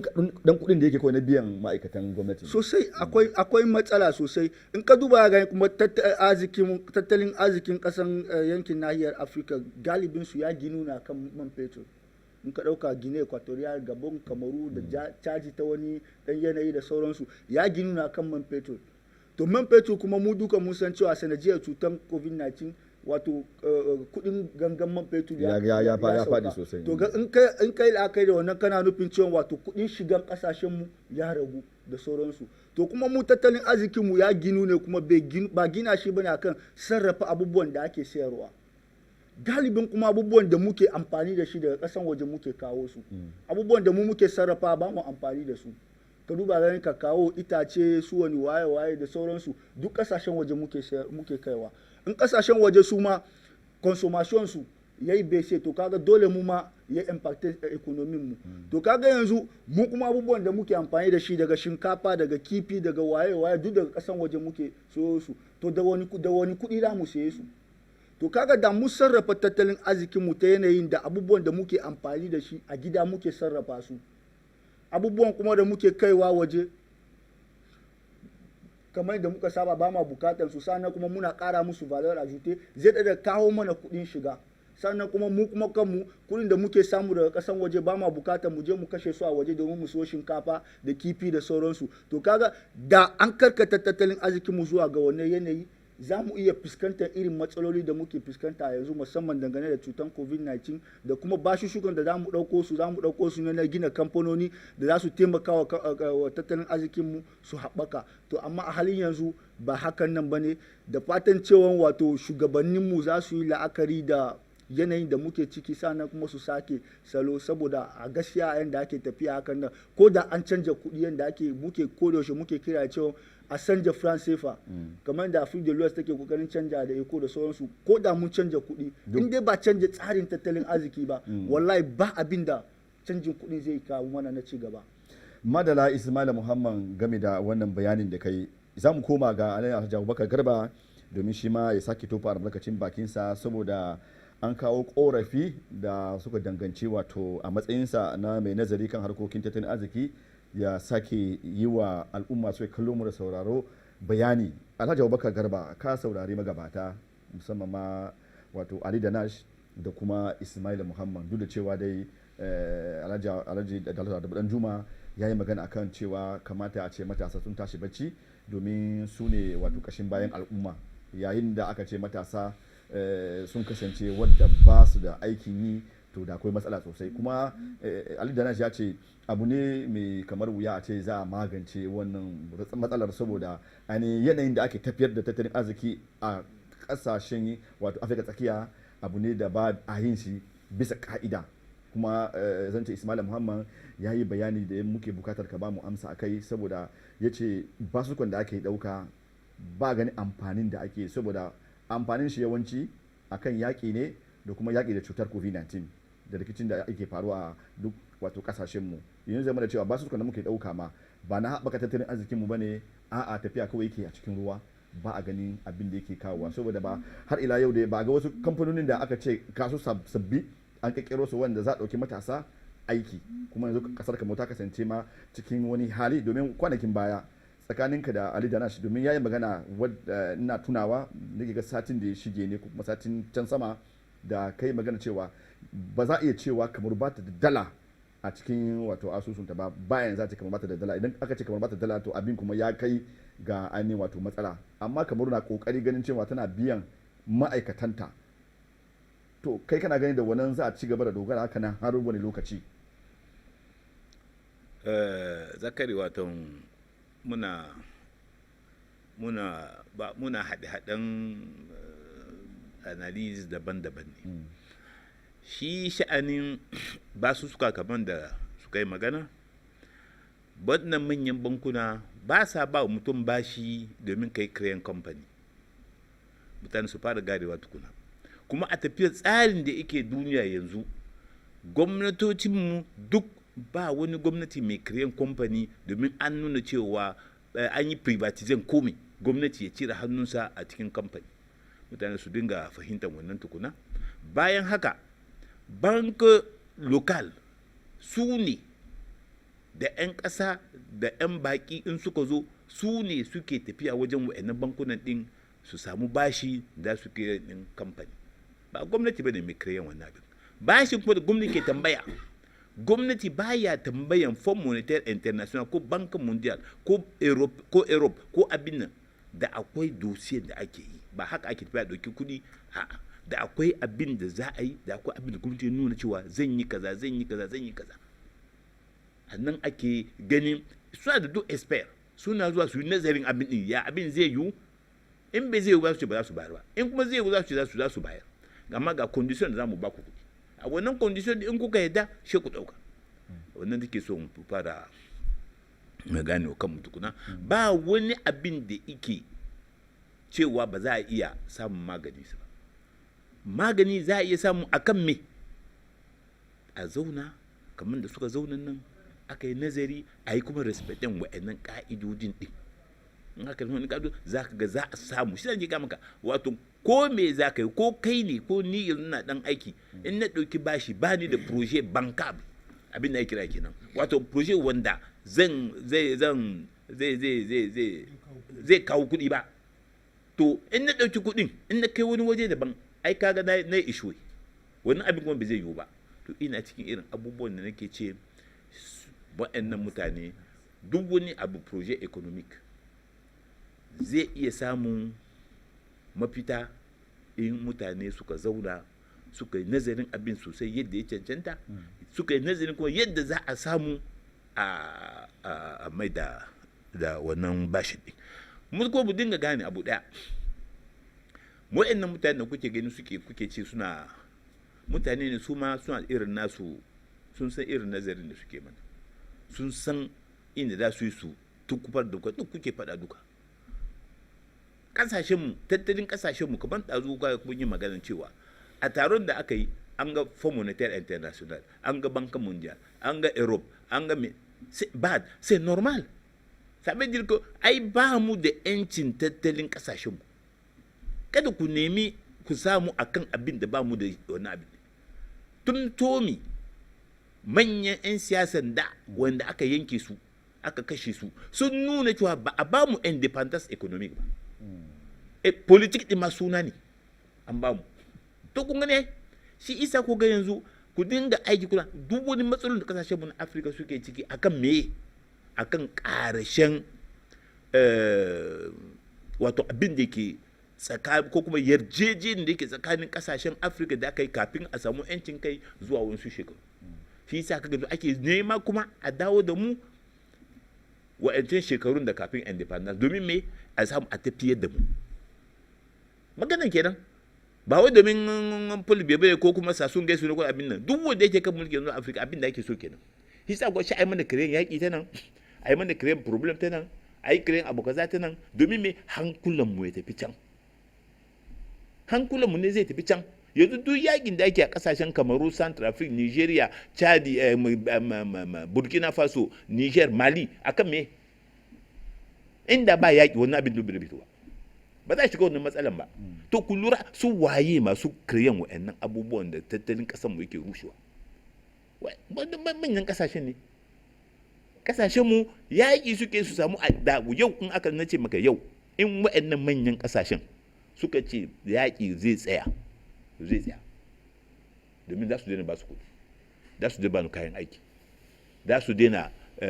horar da su na sha'anin yin koyon rike bindiga da shauransu. Duk wani abin da yake gefen yaƙi za a tsayar. To in baka da arshashi, baka da motocin yaƙi, baka da na'urar leƙen asiri, ya za ka yi sheka ce na fasa. To kaga ba shi zan kiga maka ba za su bari ba, domin mun riga mun nemi mun zo har inda za mu fita mu samu ainihin 'yancin kanmu.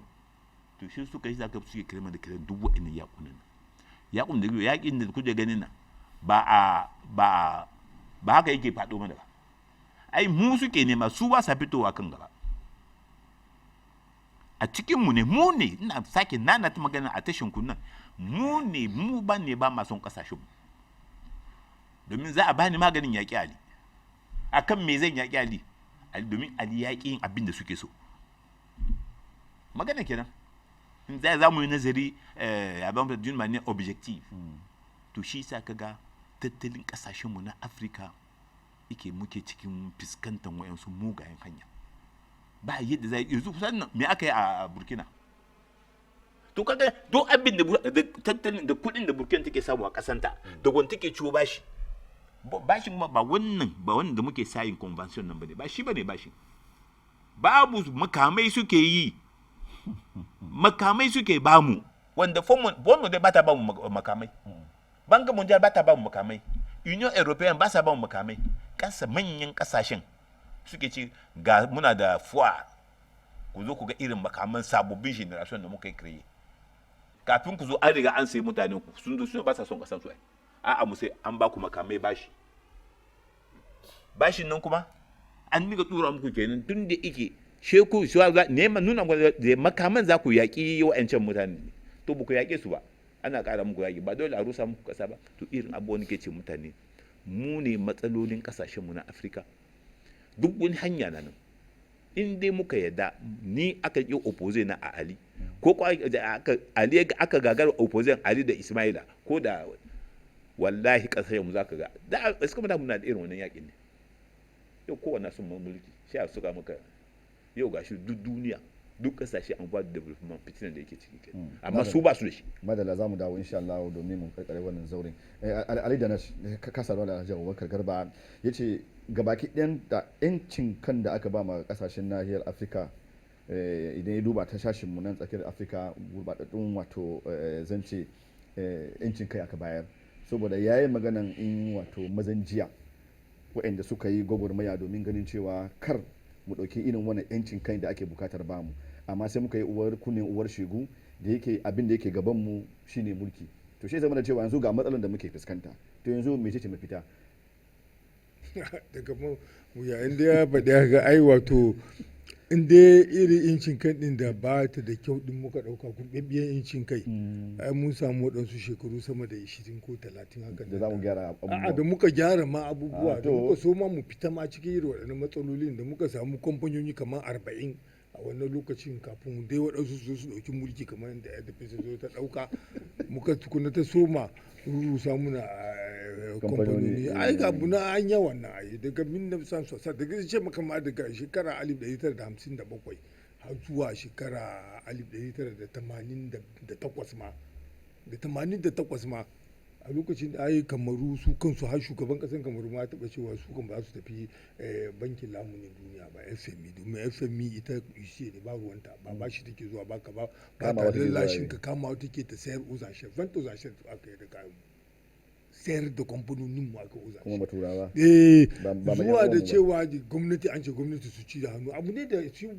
fmi din suka zo su auna su gani ko je yiwu ya yi rate bai yiwu ba bai da wani amfani ba iya gyarawa ba za a iya gyara kuskuren da aka yi a da kamar da kace shi ne gyara je wuya kamar yadda Ismail ya faɗa ya za ku ɗauko bashi saboda biyan bukatu in ka ɗauko bashi saboda ka biya bukata ya za ka samu ka biya wannan bashi mu haurawa ke tattalin arzikin kamaru fa mun shina bijiyan aka yi bijiya a kamaru biliyar 5,000 ne kwanan nan da shugaban kasa ya yi ordonance na fa mun gagara ne wato ba kuɗi ne aka ordonance haka ƙara kuɗin passport kuɗin visa kuɗin wani saboda samu a cika a yi dan kwaskwari ma a samu a yi birshe bayan da za ku ci gaba kamar yadda rene su maɗi yake faɗa ku ci gaba in dai wato duk lissafin ku wato a kuɗin duwani ne za ku cika tattalin arzikinku inda kudin duwani za ku zo su karawa abinci je mun na tsada a nan inda da shi kuke tunawa ko kuwa kudin man fetur ai da mun fice wannan ba mun samu wani tafiye ba da aka mayar da mu aikin noma aka yi ta kaman banki wanda za a iya baka da kana da jeji kai noma kai komai da komai a ba kudi kai wane ne a koma muna yaka a yi hakan a dosa raba filaye da gaskiya ba wani tsawon lokaci ne a dosa raba filaye da gaskiya wato kudi a sayan da za a iya tafiyar da kudi a gaskiya mafita babu wato dan abin da gwamnati ke samu dan abin da kasa ke samu a raba shi ta hanyar gaskiya kuma magani yadda za a magance wannan al'amari din wato filaye jeji a dusar rabawa na ba mu da ko yaran da aka tarbiyyar da su na aikin gona da komai amma a ba su fili da dan kudi su yi wannan aikin din saboda ya fitar da waɗansu wani abin din duk madala Adamu da Adamu dan Juma Ali Danash maganganun da sai zama kamar wuya ne a ce kamar ta fita daga cikin wannan halin ba kamar bai ta kadai wato kasashen suna da cikin halin da suke ciki saboda yace waɗannan kudaden da aka dauka kamar da Ismaila yace ba ga amfanin su ba har ila yau kuma mafita abu ne mai kamar wuya saboda yanayin da kasashe mu suka shiga ciki domin Alhaji Abubakar Garba ya magana yancin kai cewa tun farko yancin kan da aka bamu yancin kai ne da aka dauka ne kawai domin cimma buri amma ba yancin kai bane da ya cancanta a ce an bamu shi yasa mazan jiya suka yi wato suka kasance suna adawa da wannan yancin kai ya kai ga kashe su to yanzu muna gani zahiri amma da nace a ba shi bane ai a dan in ma kasa na yawo babu ba matsala amma wani lokaci can shaka samu matsala aka sai da dukkan wato ƙudurorin da muke da shi musamman ma kamfanonin da muke da su da a yanzu akan nan turawan da suke tafi da kamfanonin da suka ma shaura wanda ƙasa ma ya karcinta mallaka amma ba a mallakan kasashen mu bane musamman ma wato a ƙasar Kamaru kuma kana da masani akan kamfanonin wanda aka bayar da su kwangila wanda wato ƙasashen waje na tafiyarwa mu kuma muna samun namu a ciki kai me zaka yi cewa a takaice saboda ba mu tsawon lokaci za mu shiga wato wannan to a takaice dai har ila yau idan mun duba mun gani sai mu ga cewa an ci zarafinmu ne, an ci zarafinmu ta hanyar yadda aka zo aka dukubar da mu a saka mu abin da ba shi ne ba. Misali da masu noma za ka ga masu gonan kafe kakao da sauransu, so ba su bukatan wani kuɗi hakan nan, ko angre nan ne akwai kamfani da aka yi kriye da ba su angre ake yi a nan konjok da shashin yabasina akwai da aka yi kriye sodin kam nan suna kera su adda banu da sauransu, manoma ba su ake yi. Sita green nan tana yin angre ne a ba ma ɗin manoma ne. To duk irin wannan kamfanin da inda ya kamata su masu ba da bashi su ce za su zo su ce ta wannan hanyar za a koma, in an koma domin noma kasan nan baya karya, duk yadda kai noma ko yaya aka yi za a samu a ciki. To ga kasa su duk kasanmu nan Kamaru nan kasa ne mai albarka da gaske. To an gagara barin wato talakawan kasan din su yi ne, domin tun da yake in ana rike da masu iko da ku ko talakawan din dole su ma haka suke rike da ku. Ba yadda za a yi a ce ko za a tashi a wani zanga-zanga yau gwamnati ne zai saka a zo a tarwatsa mutane a kama na kamawa abin nan. To shi ne ya saka duk wanda kamar da Ismail yake faɗa maganan bashi, bayan da za a ce su turawan ai suna da hankalin su ai bashin da za su baku sai su gan kun kamu ne. Misali kai ne kana jin yunwa yanzu, ka zo gun mutum ka ce masa kana son watakila bashi ko za ka yi wani harka ne gaba daya, sai ga halin yunwa da kake ciki tukuna abin in ka tambaye shi jaka guda sai ce maka sai ka ko da 40 ya baka da 40 kan me za ka je ka sai watakila kai portion kan da ka saka watakila na miliyon 1 ne, ka tambaye shi bashi miliyon 1 shi bai baka ba, amma kuma ya ce maka ga dan daidai wannan an ka jaka 10 an baka, kai kanka kaga jaka 10 bai zai amfana maka abin da zaka je kai ba, ya za ka yi ba dole ka je ka ci abincin ka domin yunwa kake ji tukunna, bashi kuma ya hau kanka, gobe ka kuma ka je ka ga wani kila portion ka da kana so ka yi yin kamfani ne, in an bani abu kaza zan yi abu kaza da zan rinka samu ne ma ina juyawa ina biyan bashi ina samun na rufin asirin kaina ina kula da wayansu sungurlana na duniya. To in dai baka da wannan hanyar din a yanda ake tafiyan nan kan in ba dai an zauna an yi sabon lale ne ba a ga yanda komai zai sake a wannan tafiyan din kan ba inda za ka yi ba za mu kai labari ba. Madalla wannan tafiyan za ka yi ba za a kai labari ba. Ismail ban sheka ba sheka hakuri ko ban ba karshen magana ba saboda muna so mu shiga cikin wato batunmu na biyu ko da kawai zaka faɗa a gurguje kana da second kana da minti daya. To a gurguje abin da nake so ce malam Alhaji Abubakar shine wato mu yadda Africa ba mu da yancin independence economic, mais ma dan guntun pouvoir da muke da shi on pouvait adapter wato besoin de consommation mu da réalité production mu inda wato za mu ci amfanin wato consommation mu. Muna fitar da rogo a gonakinmu da abin nan su ya zama to kuma kowane safiya rogo muke ci ba biredi muke ci ba saboda ba mu shuka alkama da abin nan su. Da zarar mun daina cin rogo muka so mu cin biredi da ake da alkama, Amerika za mu je mu so alkama, Faransa za mu je mu so alkama, dole mu ci gaba da kasancewa talauci. Ga kaya sun tsara kasuwa ne sosai. Kifi ma kanta yau nan kifi a Senegal da China muke tafiya so kifi a hannun za mu iya kiwon kifi a ƙasar Kamaru. To za mu iya karkato tsarin tattalin arzikin mu zuwa ga wato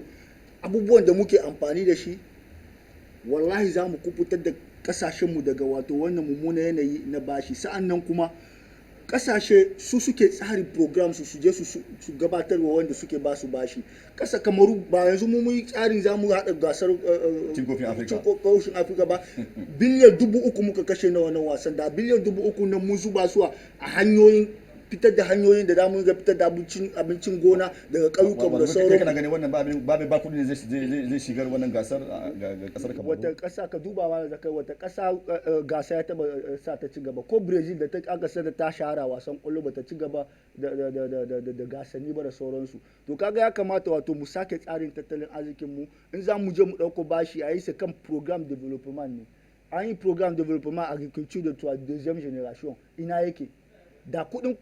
da aka zuba wasan kwallon nan da a can aka zuba su hanyar ulum su hanyar yabasi aka fitar da hanyoyi amfanin gonakin da ake fitarwa daga can ana fito da su, sa'annan kuma a yi wato a canja tsarin consommation ya zama to consommation da muna cin abubuwan da muke sarrafawa ne ba abubuwan da ake kawa da kasan waje ba. Da ba za su yarda mana da wannan bane abin da za ka gane za su yarda mana ba za su yarda mana in dai sun baku bashi su in dai suna baku nan ba za su baku ta inda zai muku amfani ba.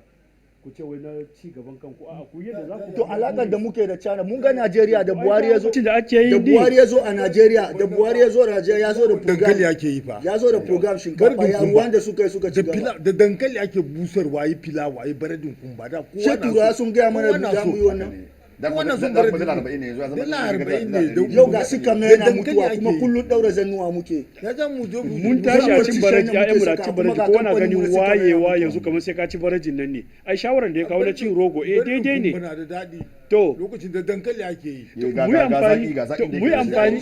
to an gagar amfani da shi ana so amfani da turawa to ya kuce so ba kashewa kan ai mu muna da lalacin wace tsarin mu ne ba tura bane to ai turawa ne kuma suka ba mu wannan hanya din sai muka biye da shi ai madala Ismaila Muhammad game da wato dan karin bayan da ka kawo Alhaji Garba bana baka magana na san ka so kai magana babu ba za ka iya ba saboda yawa da mu to jama'a masu kallon mu da sauraro za mu shiga batunmu na biyu kenan ko na wato rikicin da yake faruwa a yankin Sahel tsawon shekara da shekaru duk da cewa dai rundunar sojojin Barkan na kafe a wannan shashin tsawon shekaru 8 amma an kasa cimma buri wannan shine batunmu na biyu domin mutane da dama na ci gaba da rasa rayukansu musamman ma talakawa ba sun sauka ba daga cikin waɗanda suke mutuwan ma da akwai sojoji ba talakawan ba kadai kuma yawancin su waɗanda suke rasa rayukansu ma talakawan yara ne kanana da kuma mata waɗanda ba su da karfi duk da cewa dai har ila yau dai shugabannin kasashe na iya kokarin su domin wato kawo tsaro a wasu wuraren amma sai dai har yanzu da akwai wasu wuraren ma da za a ɗauki tsawon lokaci ana fafatawa da 'yan ta'adda ba tare da su sojojin sun zo sun kawo nasu taimakon ba sai bayan an gama komai an shuɗe sannan ake ganin su suke fitowa suke wato kawo nasu tsaro kuma tsaron suke kawowa ba a samu waɗanda suka kashe mutane amma dai suna ƙoƙari domin a wani lokutan suna zuwa lokaci wanda ake fafatawa da su ma su kashe adadin da suke kashewa kamar da ake sanar da mu dai wannan shine batunmu na biyu kafin da baku magana za mu je mu wato ji daga bakin wato shugaban kasar Niger wato Bazoum Mohammed da ya tattauna da dan jaridan wato DW sashen Hausa yayin da ya kai ziyara Jamus domin tattaunawa da shugabar wato gwamnatin Jamus Angela Merkel a wato wannan shekara yayin da ya dauki wato mulki da ya zama shugaban kasa na Niger. Za mu je mu saurari Bazoum Mohammed shugaban kasar Niger. Mu je ga batun tsaro yanzu haka yankin Sahel da jamhuriyar Niger na fuskantar matsalar tsaro hare-haren 'yan ta'adda yana karuwa duk da yake akwai sojoji na ƙasa da ƙasa waɗanda suke a wannan yanki. Shin lokaci ya yi kenan na cewa sojojin nan su bar waɗannan ƙasashe na Sahel saboda ƙasashen su ɗauki tsaron kansu da kansu ganin cewa tsawon shekarun da suka yi babu wani ci gaba da aka samu wajen tabbatar da kwanciyar hankali? A ƙasa babu sojawan ƙasashe da yawa wanda suke taimaka mu sojawan Faransa ne kaɗai suke taimaka mu su kuma yanda suka zo ba haka nan al'amarin ba yake saboda in ka lura suna da soji kamar 5,000 in za su je su yi aiki sukan tara motoci da yawa don su kare kansu saboda suna so su yi yaƙi kuma suna so kar kowa ya mutu irin matakan da suke ɗauka na su kare kansu su kiyaye ma kansu mutuwa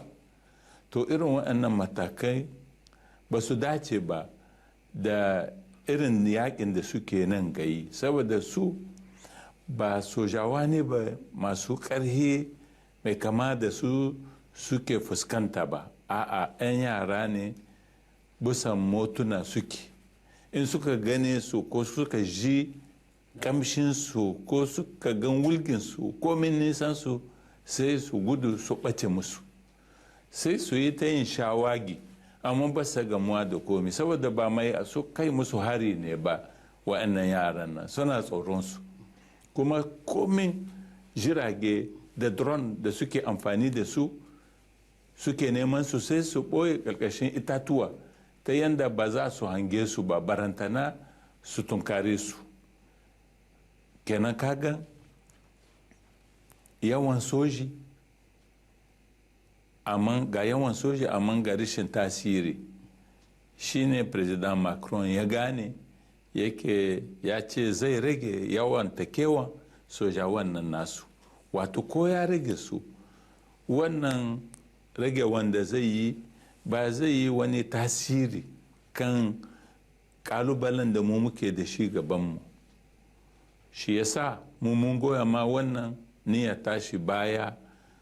domin mu kalubalen ba zai karu ba sakamakon janyewan tasu. Ko da sun janye ba abin da zai faru. Ko da sun janye mu a ƙasa dai ba zai yi wani tasiri ba, ko zai ƙara mu illa da sauransu. Amma abin da muke so da su mu waɗannan abokan namu in za mu yi mu'amala, musamman su France, abin da muke so da su kawo abin da mu ba mu da shi. Amma sojawa na ƙasa mu ma muna da su. Menene ba mu da shi? Mu ba mu da kaya na masu amfani da na'urori masu iya ba da labarin da ido ba zai gani ba ko da kunnen ba zai ji ba. Na'urorin nan suna iya su ba mu labarin da ba za mu samu da idonmu ba. To irin wannan na'urorin in suka bar soji masu amfani da su, za mu karu da su. Suna da jiragen da ba mu da. Jirage a cikin wannan faɗannan suna yin amfani kwarai. Duk in kagan sun yi amfani a cikin mu'amala da muke tare, to sakamakon aikin jirgi ne. Wa'annan abubuwan za su rike su, kuma muna ce musu su rike su. Amma abinda bai tasirin komai ko sun janye, ya hiye mu kuma ya hiye musu, domin za mu futa mu da zargi da ake mu su ma kuma za su futa da ra'ayin mutanen su masu ce musu kun aika sojawan mu can ana kashe su kuma ba mu ga amfanin abun ba. Da yake muna maganar tsaro ran kai da bari mu duba abin da ya faru a baya-bayan nan a yankin Difa, inda kuka kaddamar da wani shiri na maida waɗanda suka ƙaurace wa gidajensu 'yan Nijar a ƙauyukan da a baya suka yi fuskantar hare-hare na mayakan Boko Haram, watakila da ma 'yan Najeriya waɗanda za su koma a yankunansu. Akalla mutum 230 wannan tsari zai shafa. Shin kun gamsu da yadda yanayin tsaro yake a waɗannan yankuna da ya sa kuka kaddamar da wannan shiri na mai da mutane? Kwarai ko in ba mu gamsu da yanayin tsaro ba za mu mai da su ba, ko su ma ba za su koma ba. Tun da ka mu mun yi haka don mun gamsu ne da mun ɗauki matakai da suka dace wanda za su kare mutane in muka gaida su karkara muka mai da su ƙauyensu. Muke so su koma gida su yi ayyukansu wanda za su rayu da su, akasin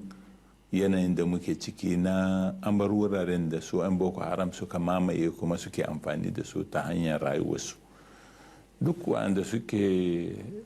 bakin tafkin Chadi suna da damar su yi aikin kihi,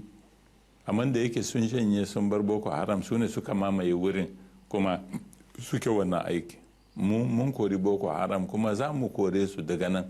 kuma mutane za su koma su yi ayyukansu. Hamma gonakai a ƙasar Barwa za mu ba mu mutane gonakansu za su yi aiki, kuma mu tabbatar da tsaro, kuma mun yi imani inda akwai mutane ba za a samu Boko Haram kamar da inda babu mutum. Duk inda mu muka janye su suke zauwa su mamaye wannan wuri. Shi yasa muka gane cewa ya cancanta mu mai da mutane inda suke kuma su yi aikin rayuwarsu. Wannan ma babbar gudunmawa ce ta yakin Boko Haram. Gwamnan Borno na daga cikin wanda ya halarci wannan gangami da kuka kaddamar. Watakila kun tattauna da shi akan yaushe su ma na bangaren Najeriya za su. Madalla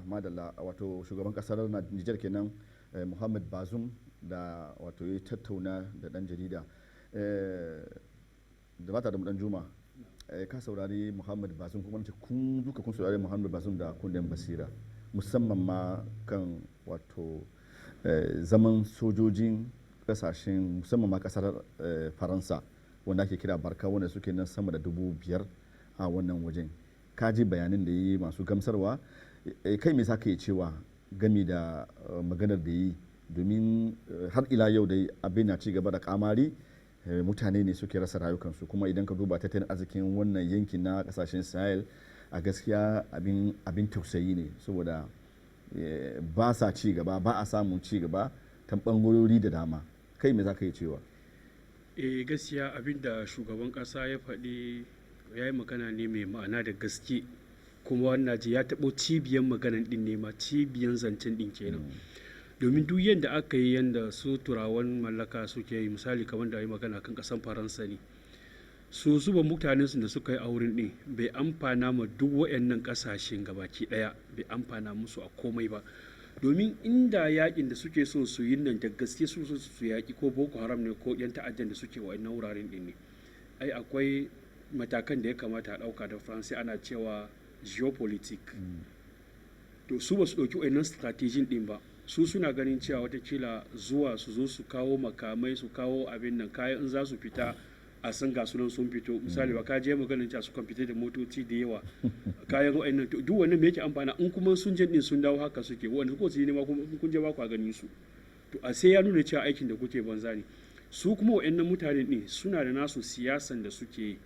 paska in ka duba in ka gani inda suka zo suke yakan mutane a frontier din Burkina Faso ne frontier Niger inda yake alaka da kasashe wato frontier kasashen nan ne domin suna so su yi kreye nasu eta ne circle suke so su yi kreye a zone da kamar da za a iya ce kamar no man's land inda su suke da iko a nan ɗin ka duba ƙarshen abin nan farmakin da suka kanna akan talakawa man suka je suna manoma ne suna aikin gonansu aka zo aka kashe su domin an ga cewa wa'annan kullum suna zuwa wato gonan ɗin za a san cewa akwai mutane a wurin to idan yanzu sun kashe masu zuwa aikin gonan din da makwabta duk waɗanda suke wurin ƙauyukan da suke wurin duk sun kori mutane an watsi an bar su su ne suke da iko a wannan wurin kuma su suka san inda suke turawan din ma an sun je da duk wani su abin nan ba su iya gani su in ba kamar da shi na ji shugaban ƙasa yana faɗan cewa abu ɗaya da za su yi taimaka musu da shi kayan leƙen asirin nan in ba irin waɗannan yanayin abubuwan din ba ne amma in don a sauka ƙasa a ce wani abin nan ne su mara su yi ya ce su sosai domin sojawa na afirka an kana ji kana gani su turawan nan yakin da su suke yi a gani a ordinate a kwamfuta ne a tsaya a leƙi a wuri kaza a ce za a iya kai farmaki a wuri kaza amma an ce a sauka ne misali kamar da shi shugaban kasan caji ake nuna shi nan ba shi sauka ba da kan shi ke tafiya bakin daga ba akan tafiya irin wannan tafiya bakin da turawa da suke irin wa'annan din ba su iya yin wannan domin su nasu yakin da suke suna nuna cewa kamar yakin zamani ne da aka yi shi kana zaune anan kana abin leken asiri ka ga cewa ga su suna wuri kaza ku tura musu drone ya je da bomba a kai ya je ya farma ya tarwatsa su a gama da su to in dai wa'annan abubuwan irin wa'annan yakin din ne turawan nan gaskiya ba su amfana mana a komai domin ta kansu suka zo suke yi inda kuma suka ga inda kaga sun kafa bazan su suna leken wato arzikin wannan wurin din ne in an ɗibo daga can sai a ce a lokaci kaɗan a ce muku ko watakila ko wani nasu ya mutu ko ai su mai injini kayan abin nan yaƙi din ya ɓaci za a mayar da shi gida in sun ɗauka sun saka cikin container in ka duba ka gani kayan arzikin ƙasar da suka ɗiba ne suke fitarwa ba wai ko taimakawa suke a yaƙin nan ba in dai gaskiya ƙasar afirka gabaki ɗaya za su ji union african ta zauna ta yi lamunin zancen nan sosai ta ga cewa sun yi kireyin nasu sojawa kamar da shi idris da bi allah cikin shi da gafara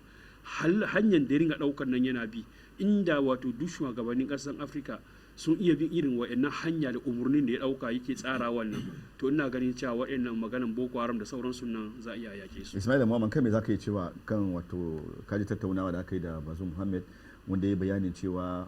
su ma za su yi yakan wa'annan 'yan ta'adda idan ma ta ƙasa ne domin sojojinsu sun kware ta wannan shashin amma dai suna bukatar ne kawai ba sojojin kan faransa suke bukata ba suna bukatan wato su taimaka musu da al'amura kamar na leƙen asiri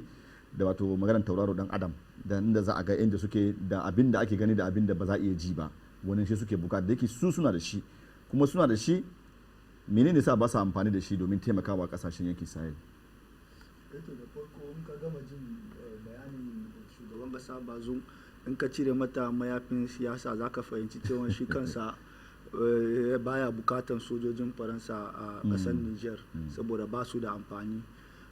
amfani sojojin niger a yaƙi da 'yan ta'adda a halin yanzu haka sun fi ma sojojin faransa amfani. Iyakacin sojojin 'yan niger yanzu suna dan wasu na kaso da inda faransa za ta iya kawo musu agaji gurin mai wato shafe wannan matsalolin da abin da musamman ta gurin makaman leƙen asiri kamar da ya ce. Dai kuma ya kamata kuma shugaban ƙasa ya fahimci cewa ma sojojinmu a halin yanzu haka na suna bukatan kyakkyawan horo bisa yaƙi da sabon yanayi da ta'addanci suka kawo, saboda yanayin yaƙin ta'addanci ya sha bamban da irin tsarin yaƙin da muka sani, yaƙi conventional da sauransu. Bayan haka kuma ya kamata su sani cewa saboda magance wannan matsaloli ya kamata su daina dogaruwa ga faransa kawai, su waiwaya zuwa ga sauran kasashe da suke da wato experience ta wurin ya ce ba wata ƙasa da take taimakawa illa faransa. To ba kasan da take taimaka illa faransa ne saboda sun ta'allaka da faransa in ne kawai, wato ba su bukaci wasu kasashen ba sosai. Na tabbata da sun bukaci kasa kamar rasha da take da kwarewa gurin yaƙi da ta'addanci, saboda su kansu sun yaƙi 'yan ta'addan dagestan da sauransu, za su kawo musu agaji musamman da irin makamai ma na leƙen asiri da sauransu. Akwai ƙasashe kamar isra'ila wanda mun sani iyakacin wato hikimin sojin isra'ila ta ginu a kan yaƙi da ta'addanci, saboda ainihin da 'yan ta'adda suke abin da kamar su hamas da su hezbollah da sauransu. Mun ga irin gudunmawar da isra'ila ta kawo gurin horon sojojin kamaru musamman yan bir da kuma irin rawan da yan bir suka taka a arewa mafi nisa gurin yaƙi da yan ta'adda da sauransu. Akwai ƙasa kamar china wanda mun san ƙasashen mu da yawa suna mu'amala da china ta fanni daban-daban. Me yasa ba za a yi mu'amala da china ta fannin soji ba? Saboda su kansu suna da ƙwarewa gurin yaƙi da ta'addanci, saboda china ma kanta akwai yan ta'adda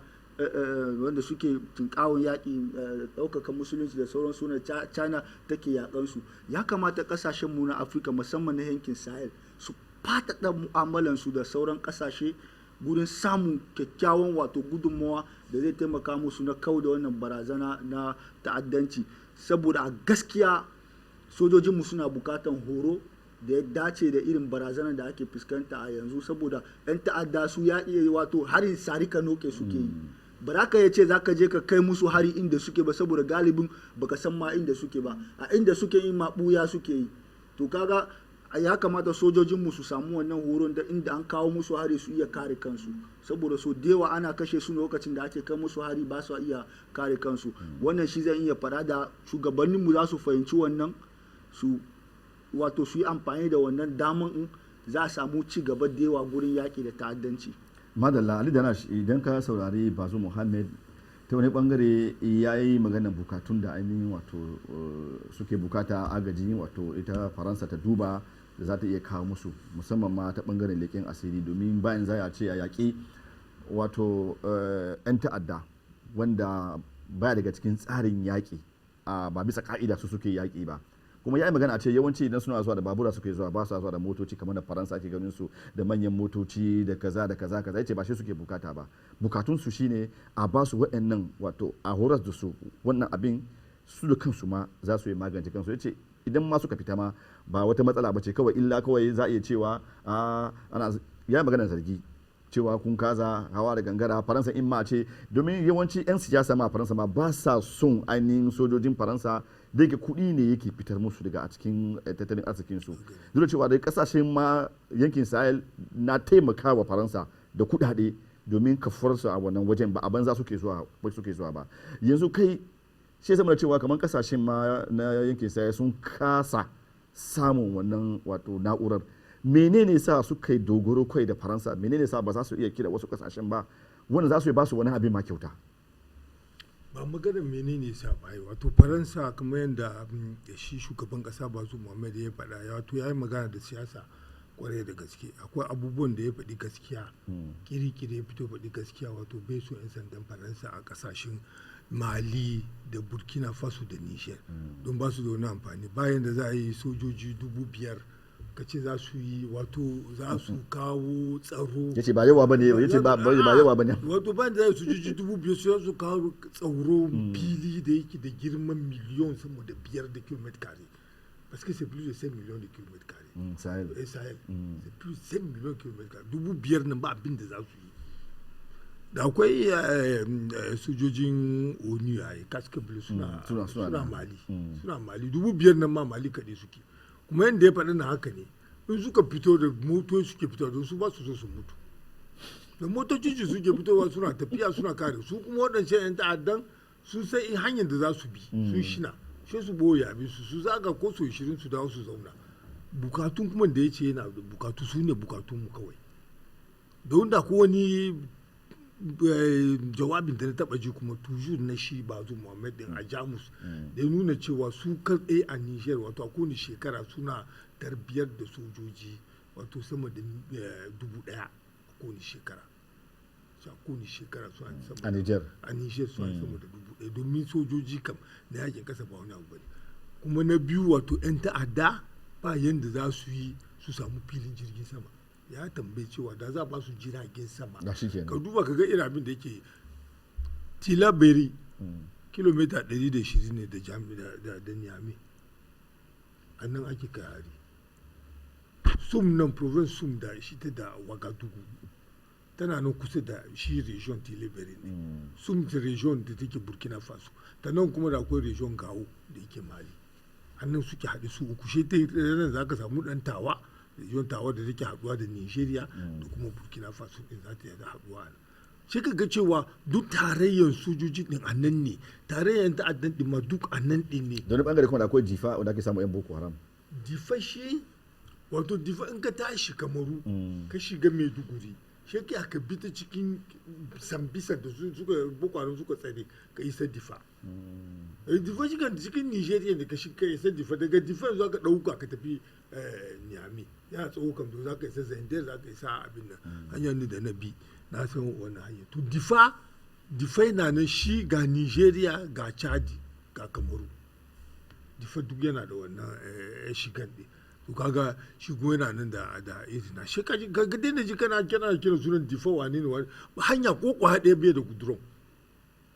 kuma capital region ne Difa capital region ne kuma da duduken da abin da wato Bazoum yana so gaya muku cewa amfanin Faransa a ƙasan ba wai na kare 'yan ta'adda ba ne amfanin Faransa na ɗiban dukiya ne in ka ɗauki Tilibari zinarin da suke da shi wato da suke haƙa da hannu kuma reform wato yanzu da aka so sabon tsari daga lokacin ƙarshen mulkin Tanja daga 2005 da zuwa 2010 kafin Muhammadu Yusuf da ke mulki ko kafin Muhammadu Yusuf Tanja so mu canja tsari aka ba mu Turkawa neman zinari haƙon zinari a shashin Tilibiri din da abin nan tun daga lokacin da Faransa suka so ma shiga suka so mu neman abin nan Burkina Faso haka ne su ma sun so mu canja tsari tun da Roch Marc Kabore ya so mu canja tsari yanzu kamfanoni na gwamnati ma kaɗai sun kusan 17 su neman zinari za ka yi mama daga shekara 2005 zuwa yanzu fa wato daga shekara 2010 zuwa shekara 2021 na yanzu wato daga 2010 wato ana samun zinarin da gwamnatin Burkina Faso take samu wato kilo 5,000 wato zuwa yanzu 20,000 nan ana samun zinari a shekara daya da aka yi kwamfanya na Burkina Faso ton 60 ikon Allah na zinari da ake fita duk wanda turawa suke yi amfani da shi wato yanzu da aka tsara har an san cewa wato na sama da ka ji fa kilo 5,000 ne fa da kawai wato dai mu ce ton 5 yanzu wannan ton 60 ake samu a shekaran da fice na 2020 ton 60 aka samu a Mali zon gawo da haka shi ma su da suke hakan zinari da hannu ma wanda kwamfani da gwamnati ba ta gyara ba ta komai ba suna fitar da ton 40 a shekara tawon memshos tilibirin nan memshos haka suke zinari maganar zinari in ka zuwa ka auna kuma shi ka ga cewa duk duniya aka ce maka reserve zinari deuxième reserve na zinari wato kan nemi zinari a duk duniya baka samu ba deuxième reserve zinari ka je faransa ne take da deuxième reserve zinari wajen ajiya wajen ajiye zinari da take da shi nata na kasan faransa kuma a karkashin kasar ta babu gram ɗaya na zinari duk a afirka take ɗiba to shi kaga wato babu tun faransa Mélenchon da ya tashi shekarar da ya fice yake magana yake ce biliyar 50,000 suka kashe a shekara 8 kuma duk faransa ana bakin ciki domin sojoji 50 sun mutu sojoji 50 fa sun mutu a shekara 8 duk faransa ana bakin ciki ko ni rana ɗaya ce miliyan 2 na euro ake kashewa biliyan 50 nan fa na euro ne fa ake kashewa kan sojoji 5,000 kasancewa wannan ba ma yakin tafiya kai kudin da suke bayarwa na taimaka mai ta'addan ne ba yakin ko kuma ba koro yan ta'adda bane ake tafiya da wannan kudi kowa ya shira da ko ta yar faransa ita ma wakiliya da take faɗan cewa ta ce ta san kamfanin da suke ba ma yan ta'adda kudi kai satin da ya fice nan an samu cewa shikaf na castel a rca su suke ba ma yan ta'adda kudi saboda kare su a reva suna ba ma yan ta'adda kudi lafarge masu yin simintin nan suna ba yan ta'adda kudi kamfanin faransa duk da suke nan suna ba ma yan ta'adda kudi ta nan suke ba su kudi saboda su bar su yi aikin su yadda suka ga dama su sate su ɗibi yan ta'adda ɗin kuma su ba su ɗan kudi abinda ba zo yake faɗa yana da ma'ana kwarai da gaske amma gara su da kansu shugabannin ƙasashen afirka su yi nazari a kai domin na da ma'ana sai kuma ba sa komai da ma'ana sai kuma ba sa komai suna zo mutane da suke mutuwa su mutane da yan ta'adda ba su bayan da za su yi filin jirgin sama ka duba ga nan waga dugun nan fa babu helicopter ne wato premier compagnie gendarmerie tana ta amma da 100 km ba helicopter mutane sun fi hawa uku domin escort ne ake tafiya za tashi daga wani gari zuwa wani gari escort ake tafiya sun fi hawa uku wasu suna kare waɗanda ba su da bindiga wato yan faran hula ana ta bude musu wuta da ga abin da ya anguwa shi gida aka yi mutuwa kamar da mutane 80 masu rasa mutane ne sun tashi daga duwal za su je kamar Yaounde shi aka na escorting wato hanyar kuruwar din an san ba zaman lafiya ana escorting to kaga shi saka ga duk mutanen gari ɗaya ne suka fi mutuwa a nan yadda kake faɗan nan ni ma yau da sabi da na tashi sun kai 80 abinda ake 47 shekaran jiya yau ne ya kai 80 wanda suke abin gendarmin nan ka sun fi 15 da suka haka ne kafin a taso wancan da helicopter ya taso daga Wagadugu ya zo wannan region sun din daga region sun zai sai wannan ƙauyen inda ake abin su ba mu jiragen sama su ba mu na'ura na leƙen asiri ya ba mu jiragen sama ne muka mu na kasashen afirka yanzu shi ka tambaye mu me muke da bashi shugaban mu da muke dauka yanzu da zaka tambaya me muke da bashi shugaban mu da muke dauka dan juma na ce biliyar 184 biliyar 300 ne da 25 wato biliyar 184 ne ba sai inda suke ba shauran din wata kila za a iya nuna maka inda aka sa 184 nan ne ba a san inda suke ba wani irin abu kake ce wani irin kasashe kake so afirka su yi in kana da kaman a kasan kamaru ana da gwaje da ake kiranta conseil economic social su ne da su za a yi shawara na tattalin arziki mun fita kamaru fa a'a yana ciki da su za a yi shawara na tattalin arziki na sa kudi ne da sauran wane ne ba amfani da su mutane normalman mutane 150 za a samu mutane 3 ne kawai da suke ciki kuma biyu ake ba su domin ko da ma za sa 150 din ba za su yi ma gwamnati da amfani ba za ta tambaye shawarar su ban da an za a yi ruwa domin su za su saka kafin su kafin a yi ruwa da yake muna son iko ba za ta tambaye shawara da su ba bai yiwuwa duk wannan taro shi ga an yi taruwa ba zuwa siyasa yake yi amma kowa ya shina ba mai son faransa domin ba su da amfani sojoji da 5,000 mai sojoji 5,000 za su yi a superficie da 100 miliyan da kilomita kare sojoji 5,000 to domin an san wuraren da ainihin yake da matsala ne zinari da phosphor da uranium da dutse na yin siminti shi suke karewa. annan suke ba annan suke frontier nan ne frontier trois pays tilibiri sun gawo annan ne ake abin shi arlet kuma ta can wanda ake yi na abin inda ake ɗauka uranium arlit ake ɗauka uranium nan shi yake alimantar santar nukiliya faransa ba duka santar nukiliya da shi suke amfani da shi suke wuta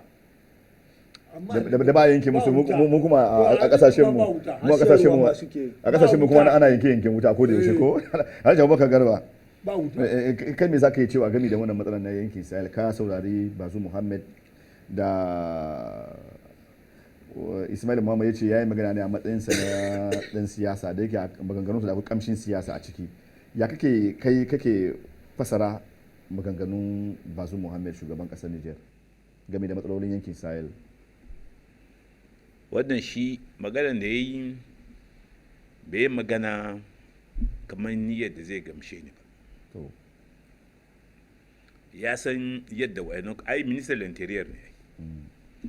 ya san irin conversation da ke tsakanin anta faransa da kasar Niger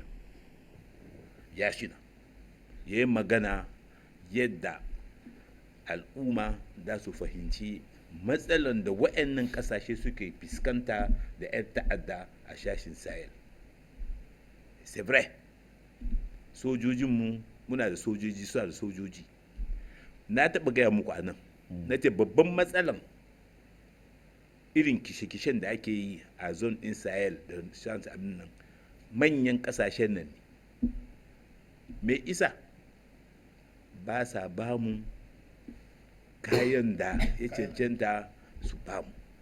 sai su rike akan cewa su ne su zo taimaka mana kuma a wannan abin ba taimaka mana suke ba 'yan ta'adda suke taimakawa mutane ko suki ko su da haka take domin ku yi nazarin abu ya za a cewa shekun motsa za a zo a kawo hari ai ba a za a cikin na taɓa gamu lokacin da aka yi kishan comment de person ne a Niger ana sai na gamu 99 na ce ba zan yadda ba na ce ni ban yadda ba da hannayen manyan kasashen da a cikin harka domin duk wani material suna da shi abin da ya faɗi da ya kama kaina su ba na ga nan su ba da material su ba a son sojoji su ba da material din in suka ba da material wallahi na gaya maka duk sojayen kasashen Afirka an horar da su ba wani sabon horo domin kamar likitoci suke fa sojojin mu suna fa suna stage permanent soja permanent a stage suke in wani sabon makami ya fito shi an ɗebe su an je an nuna musu yadda ake mani makamin ko na'ura ya za a ce wai a sunan su ne na 'yan ta'adda su fi karfin sojan da suka aka hore su ba wannan ba haka da ku ce wai ya sunan shi ake kira ne wai kwanton bona ba kwanton bona ba ne duk abin da ka ga aka yi ina gaya muku in za ta gaya muku kasashenmu ba mu samu independence politik din ma sosai ba mu samu independence economic din sosai ba su suke jerin abin su in na ga muku dazu inda ka ce kai ba za ka yi da suke so ba to jira su za su yi kire maka wani situation wanda shi ka zo ka durkusa gashi mun gani da yawa chadi nan ba haka suka wa malaji kare dirisi ba akan yaran da aka abin nan ba har kofan shi suka in baka yi sai ba za mu hambike ya sai to kun ga abubuwa hakan nan mu canja shi zan ke ce muna neman fita da su ga cewa muna neman fita mugun hali wato kuncin da ko kuma takunkumin da suka yi mana tun daga avant independence ake zo yanzu da su ga cewa muna neman fita shine kaga to ka kawo mana yakin ina ko ta ina a kasashen mu na Afirka domin idon bai je ko ta yaki za su zo kuma su kwashe mana arziki duk inda kaga aka ce an ta da tarzoma in kai bincike da akwai duki a ƙarƙashin wajen sheku an ce muku wai desert ai haba yakin mi babu ba a komai a banza nasara sun san duk kasashen mu su riga sun etudiant duk su solve kuma yanzu su ne wannan su ne shi yake taimaka musu a economin kasashen su kaga ina cikin abubuwan da in za su tsaya su canja convention da yake tsakanin kasashen afirka da faransa a samu diversification din relation da za a kira waɗansu kasashe su shigo to za ka ga abu zai canju. Kaga wani sa'a mu anan an yi dan diversify, rashi na ciki kamar santa africa rashi ma ta shigo ciki, mali kaga rashi na kan ku abu zai in aka tafi a hakan to zai kyau. Amma kasashe kamar niger su riga sun ɗaure su don zancen uranium su nan a'a ba sa son wasa kai, domin in baka ma baka za ka bar musu kwasu uranium ba za ka zama mulki ba, ba za ka hau mulki ba. Amma ba ma gani ne, amma shi ka shiga tarihi kaga duk waɗanda za su zaɗo gama za ka ga menene ake kama rapport su da waɗansu manyan ƙungiyoyi ko su manyan kamfanin waɗansu multinational. In ka lura a haka ne kuma duniyan haka suke tafiya. Sai dai tashi tsaye a zo a gyara zama ganyan ba ma son ku zo ku zuwa mana su, domin mun zama depotoir. In suka cika mana 100,000 kun ga garin ya zama sun rusa garin ya zama ga 100,000 sun gama da mu kenan. To mu kiyaye su sauko mana su kawo mana kayan aiki da kuma su institute ko 100 ko 50 zo suna rubayen din al'umma, she mu yi nasara akan waɗannan 'yan ta'adda da masu neman a rarraba ƙasa. Don duk da rabon ƙasa da kake ba ga Sudan ba, wani yanzu ga Ethiopia shi ne ke faɗa ai Sudan da su ne ba za a riyar ne ai kuma ne kamar da suka create Libya. Voilà. Libya yanzu suna su zama da ta kasashe uku. Voilà. Uku su zo su raba. Na Sahel. Daga nan ake kai masahel hari. Yanzu ga Ethiopia suna ne masu raba Ethiopia ma ya zama biyu. To kun gane mu kiyaye. A cikin Ethiopia ba a cikin an cire Eritrea ba da ja. An ba da cire Eritrea yanzu za a raba biyu kuma ai. To kun ga ina cin abubuwan da dole ne shugaban kasashen mu hannayen ku ba kamar yadda mu muke so bane. Amma ku sake duba a kawo ɗan gyara ɗan kuskurima, kada a ɗaure ku duka kamar da aka ɗaure wa'anda suka gabata. A'a, ya zama cewa kafin a yi sayi me amfani ƙasashen mu da al'ummar mu za su yi amfani da shi. Ba mu ba su ne masu na'ura, su ne masu ilimin kimiyya duk za su kawo, amma ya zama cewa me ƙasashen mu da al'ummar mu za su samu. Abin da ke nufi kenan. Madalla Alhaji Abubakar Garba, a gurguje zan ba ku magana kowa minti daya saboda muna da minti 4 da ya shawara mana kacal mu karkare wannan zaune. Ismail zamu fara daga gare ka ko magana ka ta karshe. Ya magana na karshe shine muna kira zuwa ga wannan shirin ba duniya ba dai. Shine muna kira zuwa ga shugabanninmu da su wato dada karfafa kishin kasashensu a zukatansu, sannan kuma su sadaukar da kansu ganin cewa sun yi wa kasansu da al'ummarsu hidima fiye da wato kokarin ganin cewa sun kare kansu da kuma mulkinsu. Saboda kamar yadda muke magana inda Alhaji Abubakar yake magana, Niger gaskiya Faransa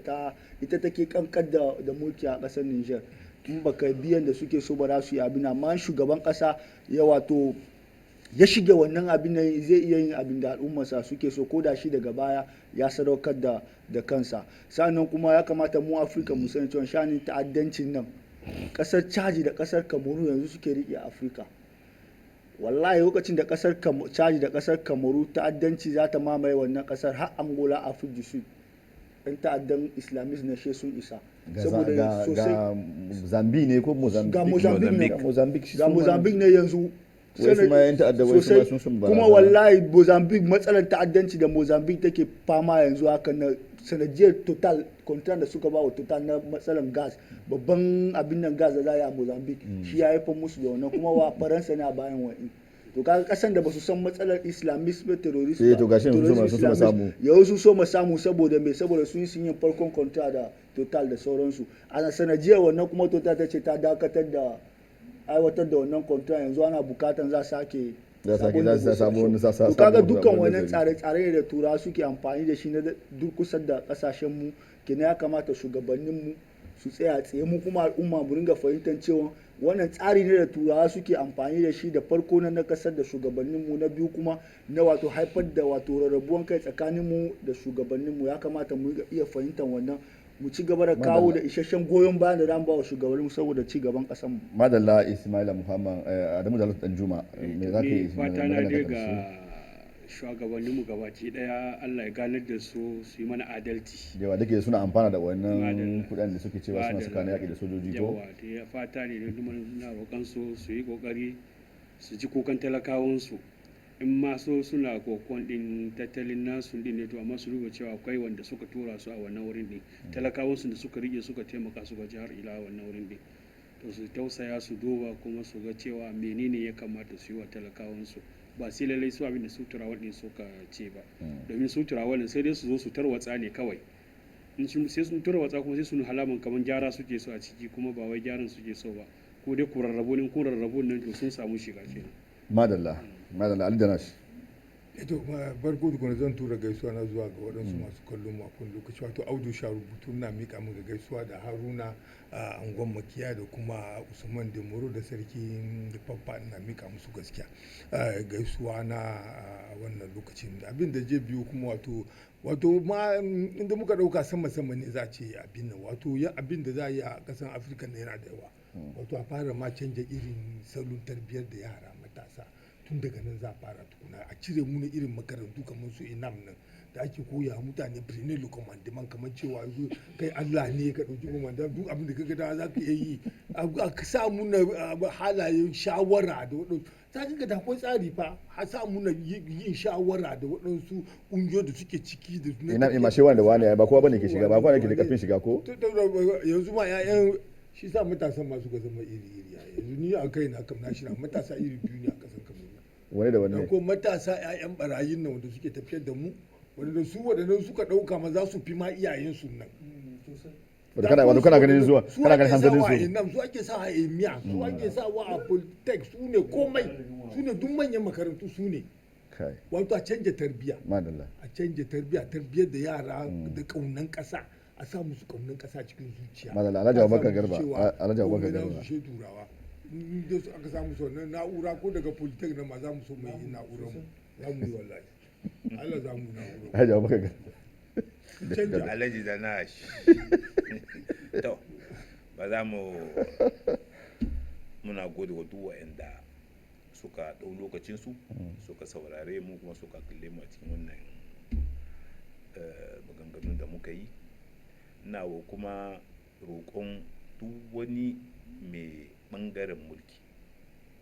mukamman da adalci bayan adalci kuma ya zama da cewa tun daga kamar yadda da aka hori wa'anda muke yanzu da wani suka gabata mu a mayar da moral a makaranta ya zama da cewa ya amma yadda domin me in muna so in ana so yaran gobe su zama wani abu to a mai da wannan domin in muka lura a family ma abu ya rikice to ina gashe da babban wana Adamu Manda a birnin Gaundare da wani sa'ina ce ina kallo na amma baka gaishe shi wannan karo kai zai ji dadi yayi ina gaishe shi ina gaishe kuma da bawa Kasharel don ko su ce mun suna kallo na amma ni kuma ina mana ce ba da mun da yau ka tuna da su yau na tuna da su to madalla na kace aka gaishe da a'a wani shi mai na bi bayan ka bai na gaishe shi okay yawa madala Ali da ka kwashe duk gaisuwa ne bari mai dan kadan mana ni ma gaban mi dan ka idan ka yaka na ana kwashe duk gaisuwa to ni ma daga karshe dai jama'a masu kallon mu da sauraro farko muna gode muku da kuka ba mu lokacin ku domin wato jin wannan tattaunawa da manyan baki suka yi da fata dai zai amfane ku kuma zai amfane mu zai amfani shugabannin kasashe da yake an ba da shawara masu kayatarwa yadda za mu fita da kanmu daga cikin halin da muke ciki. An yi maganar matasa ne ma zan daɗe ɗan magana akan matasa su kasance masu dogaro da kai, matasa su kwato 'yancinsu daga hannu waɗanda suke gani kamar idan ba ta su ba ta su yi ba, domin yawancin lokaci ana samun matsaloli ta wannan shashin. Za ga matashi gashi ya yi karatu amma shi zama cewa karatun da yi bai zai amfana masa komai ba, domin me ya mai da hankali ga waɗannan mutane musamman ma za a iya cewa wato waɗanda ba sa bukatar ci gaban matasa da yake da akwai su da yawa ba za mu lissafa su ba, kuma da akwai waɗanda ma da yawa suke taimakawa matasan domin ci gaban su da yake ba za a haɗu a zama wato kara ɗaya ba. Madalla Ali da Nas, ina gode muku dukanku waɗanda kuka amsa goron gayyata na wato Afirka, kasar mu ta gado, Africa Media, domin tattaunawa game da batunan suka shafi kasashen mu na nahiyar Afirka. Fata na shine ana mai da ku gida lafiya, ana mai da mu gida lafiya. Insha Allah dai mako mai zuwa za a sake haduwa nan, amma tare da abokin aiki na idan Allah ya so ya yarda, shine Muhammad Awal Garba. Kuma ne zakar sado na shirin na gabatar ke ci da hutu lafiya a gidajen ku, sai kuma wato mako mai zuwa tare da abokin aiki na. Ba zan manta da waɗanda suka taimaka mini ba, kamar Marius wanda shine injiniya na wannan shirin, da kuma wato Honore wacce ita ce take daukan karbar wato kiraye-kiraye da kuma shauransu. Jama'a assalamu alaikum wa rahmatullahi wa barakatuh.